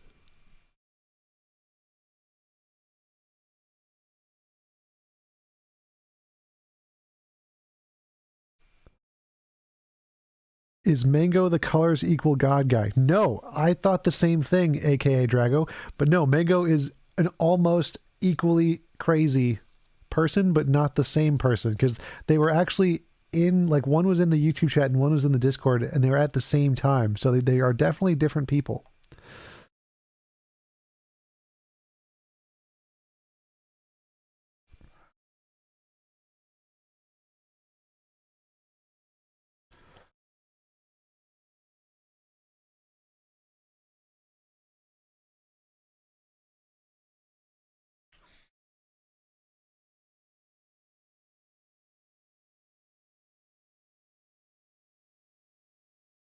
if you have fear of radiation, just catch a plane. Like, your radiation level is actually higher in a plane. I've actually been watching a lot of Metacore, the guy who does reviews of plane crashes. That's actually a really interesting YouTube channel.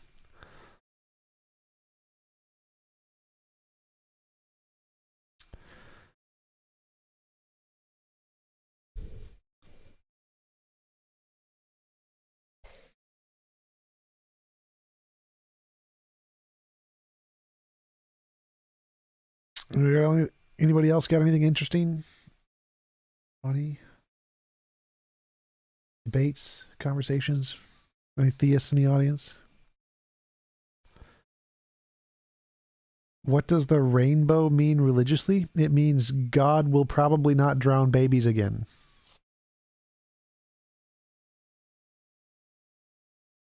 Until he feels like it.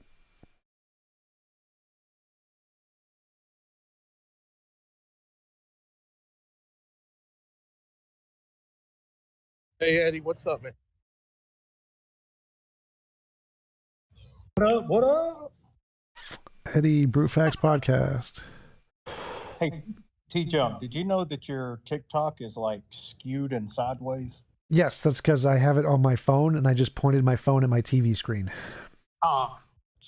Because TikTok doesn't let me do the direct streaming with the stream key. So I'm bypassing their stupid shit system and just pointing my camera at my TV. And so one corner of my TV is farther away than the other corner of my TV, and that's why it looks skewed.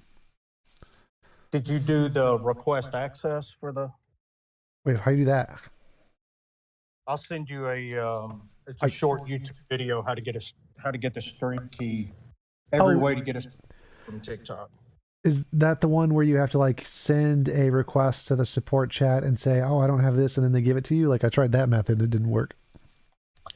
I don't remember. I sent it to a guy last night because it's a random feature.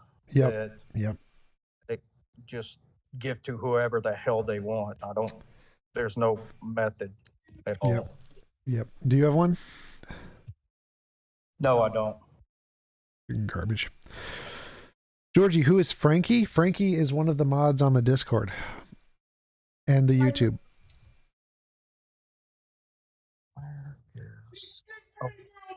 I think he says Frankie because the hammer symbol looked like a Y. Hey, Eddie, did you tell Tom about your conversation with Darth Dawkins? That was funny. Yeah, he gave me some good critical feedback on it. I made a few mistakes there, which I mean I knew I did, but he illuminated a couple other things I missed.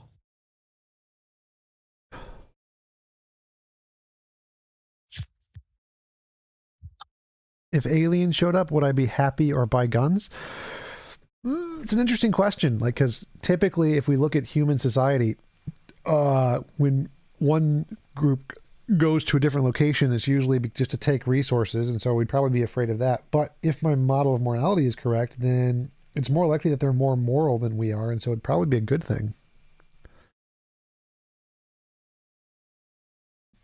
I just DM'd that video to you on Discord. Oh, thanks. Yep. What's the number one thing holding you back from getting the atheist church off the ground? Is it just money? Yes. That's what I figured. So please give all of your money to TJump, the atheist church. There we go. Yes, they need to TJump that venture. I'm here all night.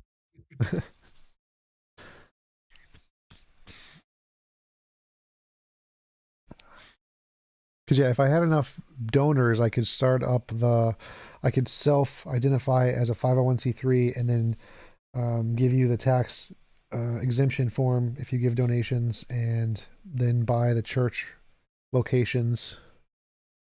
So yeah, it's definitely money. Is there anything else, like if, let's say theoretically someone was able to give you enough money, would there be any other major obstacles that would cause Nope. it from starting? Nope, I can just do it No. today. Nice. Interesting. Like one of the things would be the tax filings takes about 9 months to file for a 501c3 with the IRS, but you can self-identify as a tax exempt. So you don't actually need the tax filings. They just do that. Gotcha. In case the IRS audits you and finds out that you're not actually a nonprofit, then that would be bad.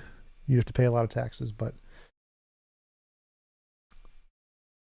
as long as you actually are one, you act as a 501c3, then you're fine.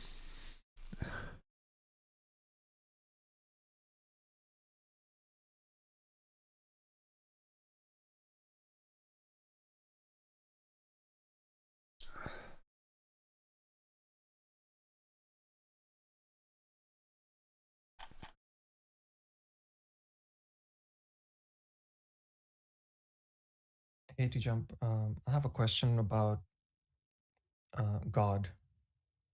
Does not Is exist. So one of the things is that you say that nature exists, right? You can just say that some mindless nature or naturalistic pantheism. However, matter or nature is always in a state of moving, right? All the physical stuff that we know. Yep. So must it be that this initial state, whatever it is, the mindless state, must it be static then? Because like change, movement implies change, and change would make it not. Change would make it like the basic idea is that necessary being cannot change, because if it does change, then it's temporal in some sense. Yeah, that's a really silly argument that theists make all the time, which has never made any sense. It makes absolutely no sense to say there is an unchanging like essence of pure being.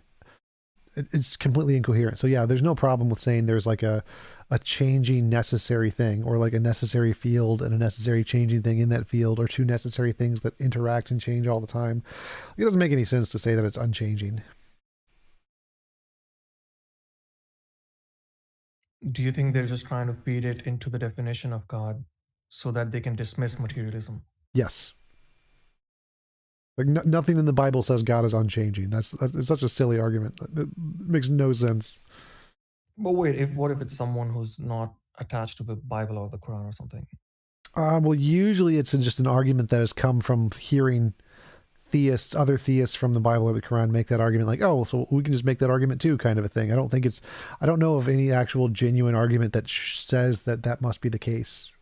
There's nothing that indicates that a God must be changeless. And pretty much everybody thinks that, yeah, God, if it was a mind, changes its opinion all the time and does stuff. So I've never really heard any coherent explanation of why there must be a changeless thing. So what about divine simplicity? Like everything is just an act. Yeah, completely incoherent gibberish. Like it makes no sense to say that. There's no philosophically coherent explanation of what that means. What do you think about the logical problem of evil? Because this keeps coming up in Clubhouse, right? And then I find it very convincing. But then the fact that God does not forgive everyone, right? Like it takes away from the omnibenevolent part, right? What do you think about the whole argument in general? Does it disprove God? Wait, those are two different things. So the logical problem of evil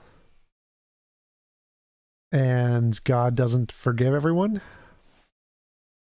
What is so the logical problem of evil would entail the tri-omni God, right? Which is the omnibenevolent would be one property. Right? Well, the logical problem of evil says that there's a contradiction between it's impossible for there to be a perfectly loving being because of some reason.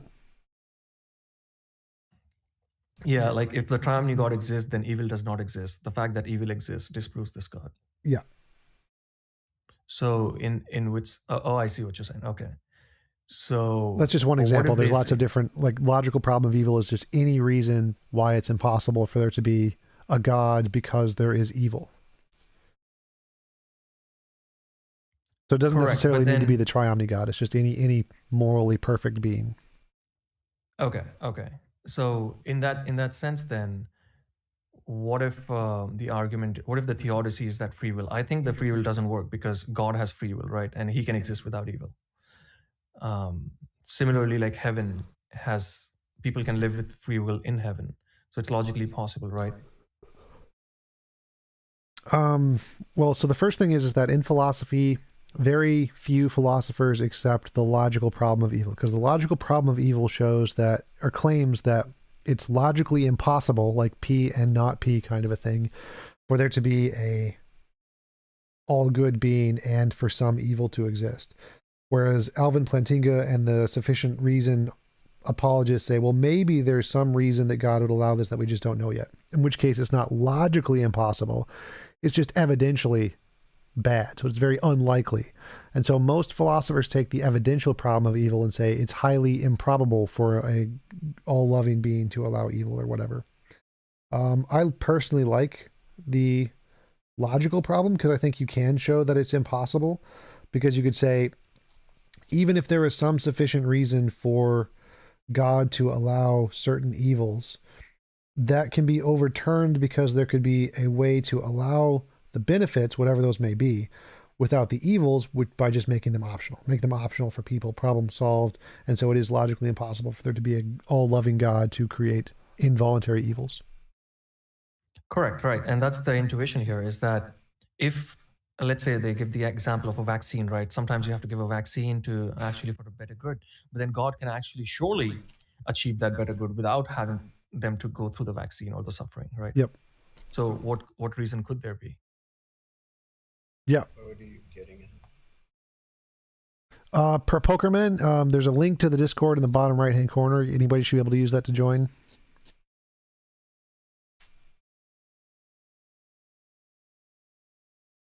Could you elaborate on the omniscience, Wittgenstein's omniscience impossibility? Wittgenstein's paradox of omniscience from his Tractatus. It's like a few sentences right before he begins the logical Tractatus Philosophico, whatever it's called.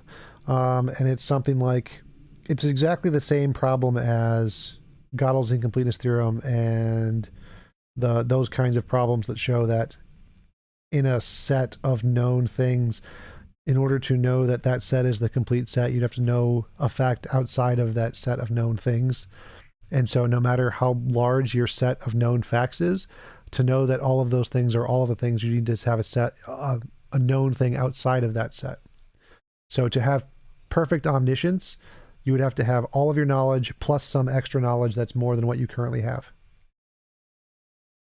But wouldn't that mean that you're no longer talking about God? Because God would know by definition, analytically, know the truth value of all propositions. Well, no, that's why it's saying it's impossible. It's impossible to know all things, because even if you were God, to know that you know all things would require an extra thing beyond what you already know. Like it's provably analytically the case that in order to have like a justification or knowledge, because Gödel's incompleteness theorem says that it's impossible to show that mathematics or logic are perfectly consistent without reference to an external math or logic. And the same thing applies to knowledge or God's knowledge. So even if God's knowledge was complete, in order to show or know that it was complete, would require a reference to an external kind of knowledge or an external kind of logic that was outside of God's knowledge. So it's impossible to have omniscient, perfect knowledge without reference to an external kind of knowledge that you don't have. So that would mean like the Cartesian skepticism is false, right? What would it mean that omniscience is false? I don't know about Cartesian skepticism there. So because like you could just be a disembodied mind, and you could be certain about that you exist as a mind, right? But what you seem to be saying is that you cannot have certainty in such a scenario, in a Cartesian scenario, if an external world doesn't exist. It's not about certainty. This is about knowing literally everything. To know literally all knowledge things ever, you couldn't do that, because to do that would require, by definition, an external knowledge to what you know. It doesn't have anything to do with certainty there. It's not about, doesn't address Cartesian knowledge about like your own existence or any in particular fact. So the fact that you can't have all knowledge doesn't mean you can't have any knowledge. Okay, I see the difference. Okay, that's fine. But then didn't Gödel himself offer a proof for God's existence? So maybe just not an omniscient one. He thought God existed. It was very silly, but he thought it was. But then he must not think that the God he believes in is omniscient, right? I do not remember his position on God or how he thought God worked, but it definitely wasn't like standard. But if you're saying like his second theorem disproves omniscience, how can he hold at the same time that his God is omniscient? He probably wouldn't, but I didn't study anything into his positions on God. Okay. All right. Thanks.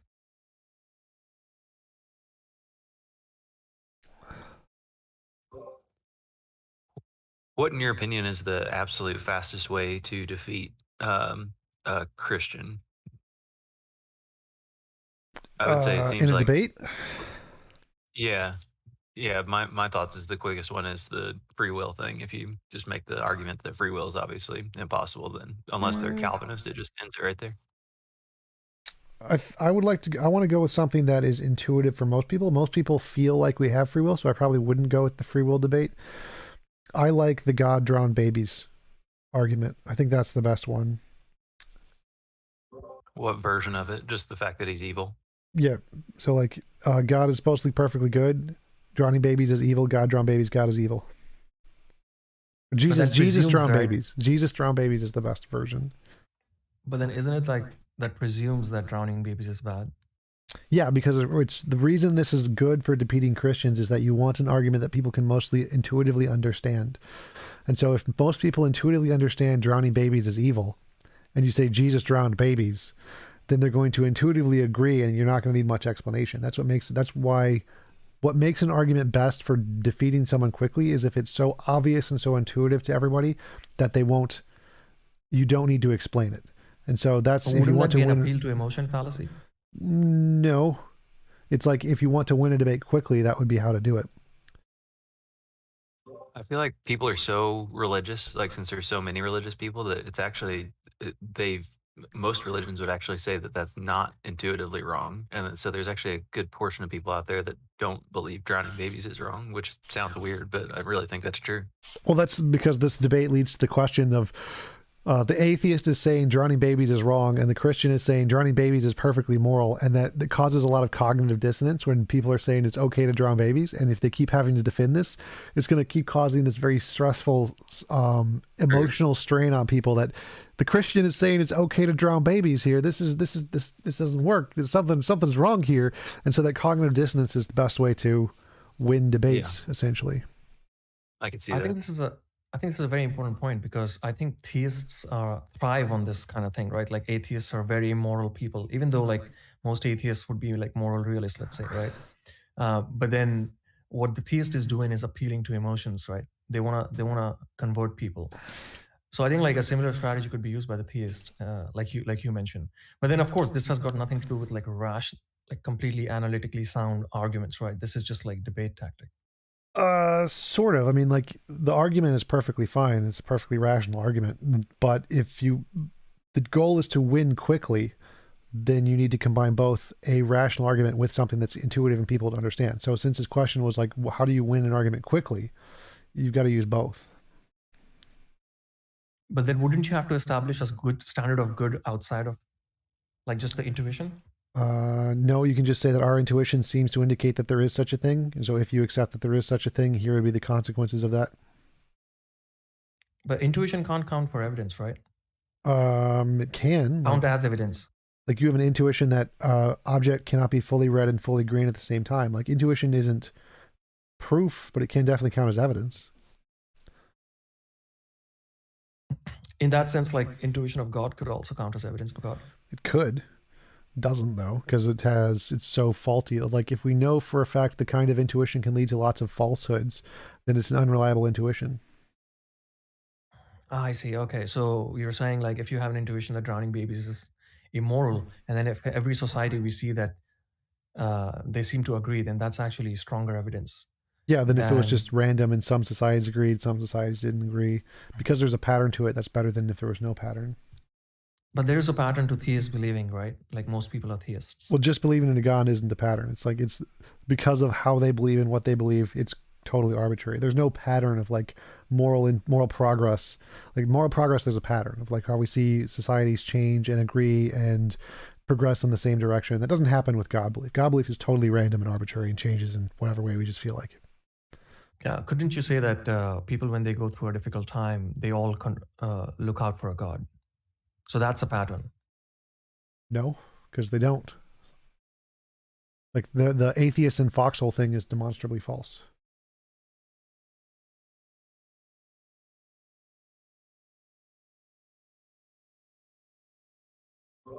I've never heard that. What's atheist in a foxhole? There's a statement by religious people that says there are no atheists in foxholes. Foxholes are like the trenches you dig in war to get cover from bullets. And so the statement implies that most people, when they're in a stressful situation and they're going to like threat of death, they turn to a God. But scientifically, that's false. Like that doesn't happen. Like the studies show that there are actually atheists in foxholes, that they do in stressful situations don't actually ask God for forgiveness or whatever. It's cultural. Yeah, that's 100%. I mean, I'm living proof of that. I mean, I've nearly died a couple times and never once did I think, oh, I need God.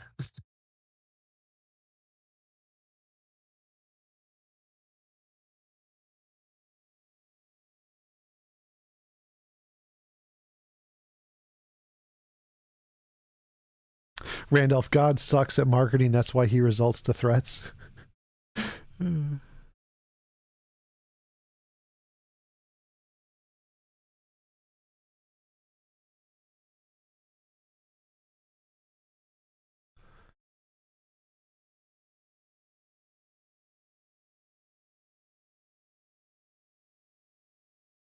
What's your favorite debate that you ever watched?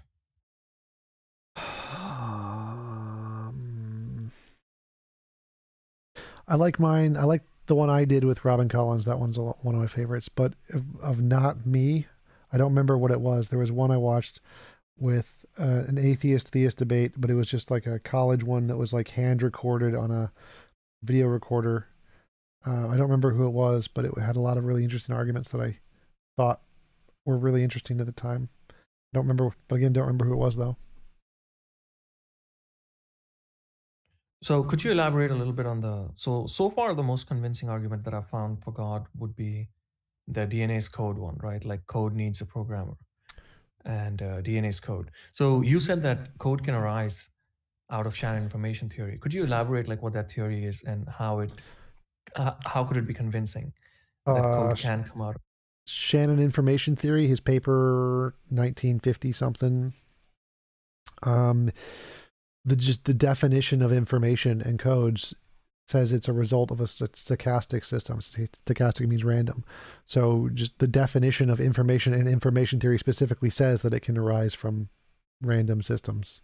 And we can prove it can arise from random systems. It gives a bunch of examples in the paper. But I'd say the best argument for God would be the Hindu age of the earth thingy. I think that's better than the code one. Oh, because it has a novel prediction? Yeah. So it's not an argument technically, it's more actual evidence. Yeah, the novel prediction, right? Yep.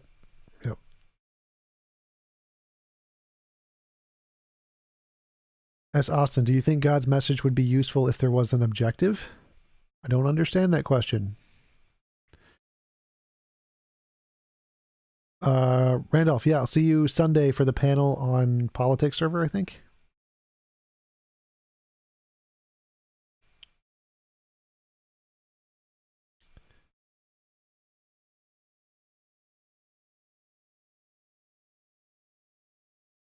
Georgie, have I ever been invited to take part of any of the call-in shows like the Atheist Experience? Nope.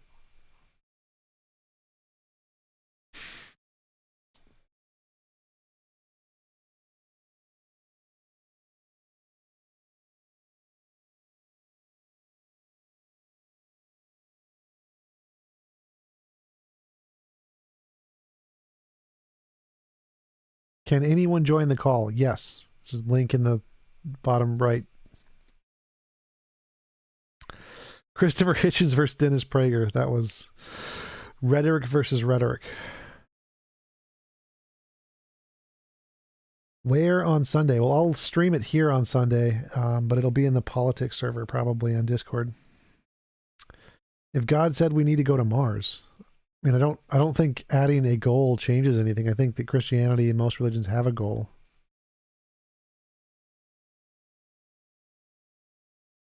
So I don't think adding a goal makes it more credible.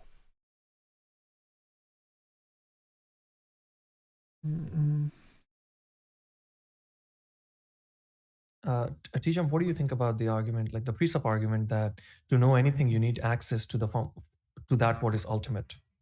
It doesn't make any sense at all. Like, why would you need access to what is ultimate? It's not coherent. Like that's why I because you could be say mistaken. Well, that's why I give the example of I exist. Like I think, therefore I am. How can I think I exist and be wrong? Like make up whatever ultimate you want, make that wrong. But how do you know that would be true in any part of the universe, right? Any part of it. Well, So I think like with J. Robin, you said something like, there is nowhere I can go and think and not exist, right? Well, it was more that there's nothing in the universe anywhere in all of existence right now that's making me not exist. So I can know that there's a fact about all of the universe. Could you repeat that? There's nothing in the universe anywhere at any point in time that is making me not think that I exist right now. But you haven't explored the whole universe, right? Well, I don't need to. I'm saying that like at no point in anywhere in that universe is that affecting me to make me not exist. Oh, so you're saying even if it's true that at some point it could not be true, it's not affecting you at this moment. Yeah. So I know that I know one fact about absolutely everything in all of existence everywhere at all times, in that it's not making me not exist in this moment. So I can say one fact is universally true about all other existing things. Oh, so you're saying that you can say this one thing about what is ultimate. Yeah, It's reality. Yeah, it's I can say whatever the facts about reality are, I know none of them are making me not exist right now. You know, TJump, that Jesus was Jupiter. Mango's back. He's breathing into his mic again. Am I breathing into my mic right now? And we can't hear him talk because he's too quiet. How about now? A little better. So have you heard of the saying that Jesus was Jupiter? Still super quiet, can't hear you. Have you heard of the saying that Jesus was Jupiter? Jesus was Jupiter? Yep. Sounds Mormon. So basically, like, there's a theory that Jupiter came in human form for the next 6,000 years to give his sort of testament so that we align with his sort of attributes. And then previous to Jupiter came Saturn or Satan with his Old Testament. And then after Jupiter or Jesus will come Mars in human form to plague the world with war.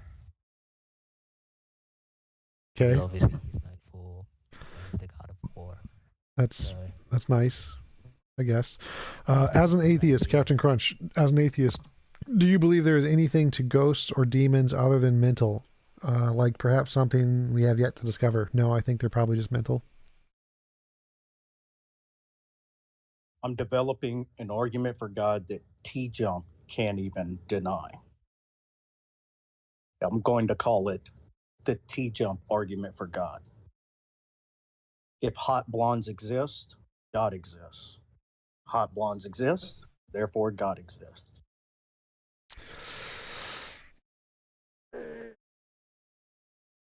I think it'd probably be the other way around.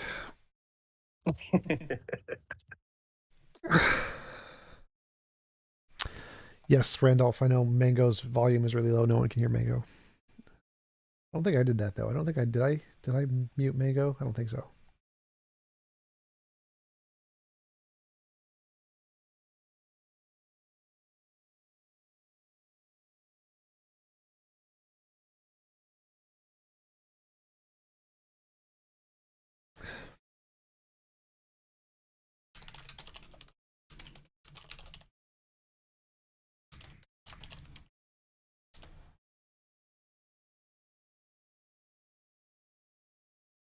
So TJump, in your experience, how does the theist define immaterial versus material? Because material, the way I understand, is like physical symbols, right? Of which everything can emerge.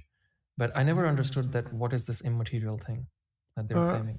They usually just mean a different ontology, like multiple ontologies. So they're saying that there's just a different ontology out there other than our material stuff.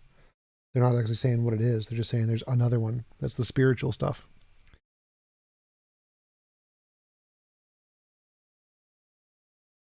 So it'd be like essentially like having an extra dimension or something.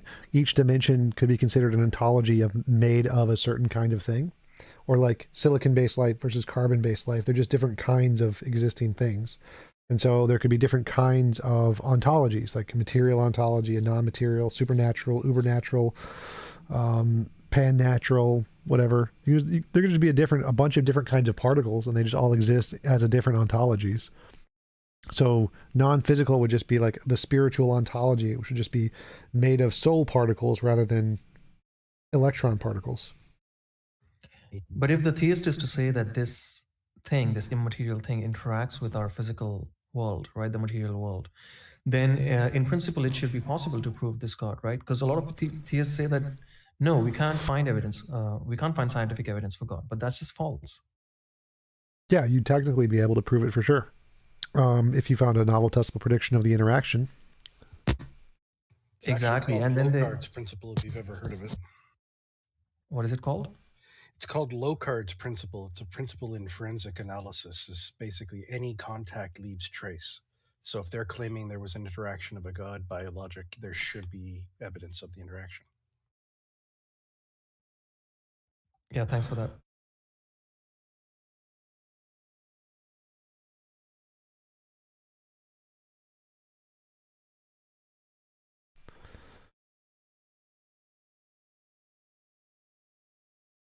Yeah, so just to bring that point home, right?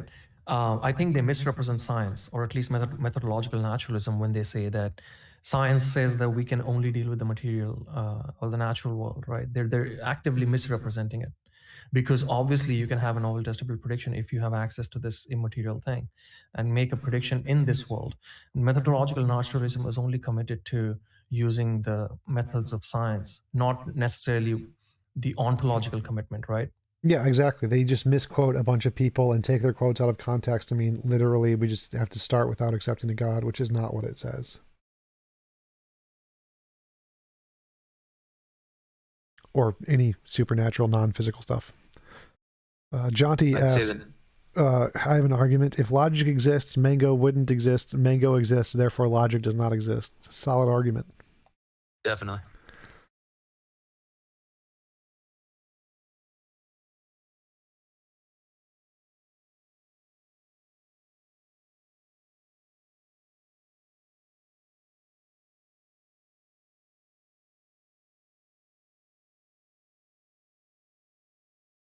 All right, anybody else got anything before we wrap up?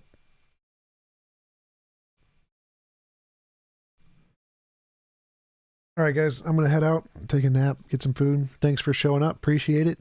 Thanks to Biscuit for having a great conversation. Mike, just joining the chat. What's up? All right. Peace out, guys. I'll see you later. Have a good one.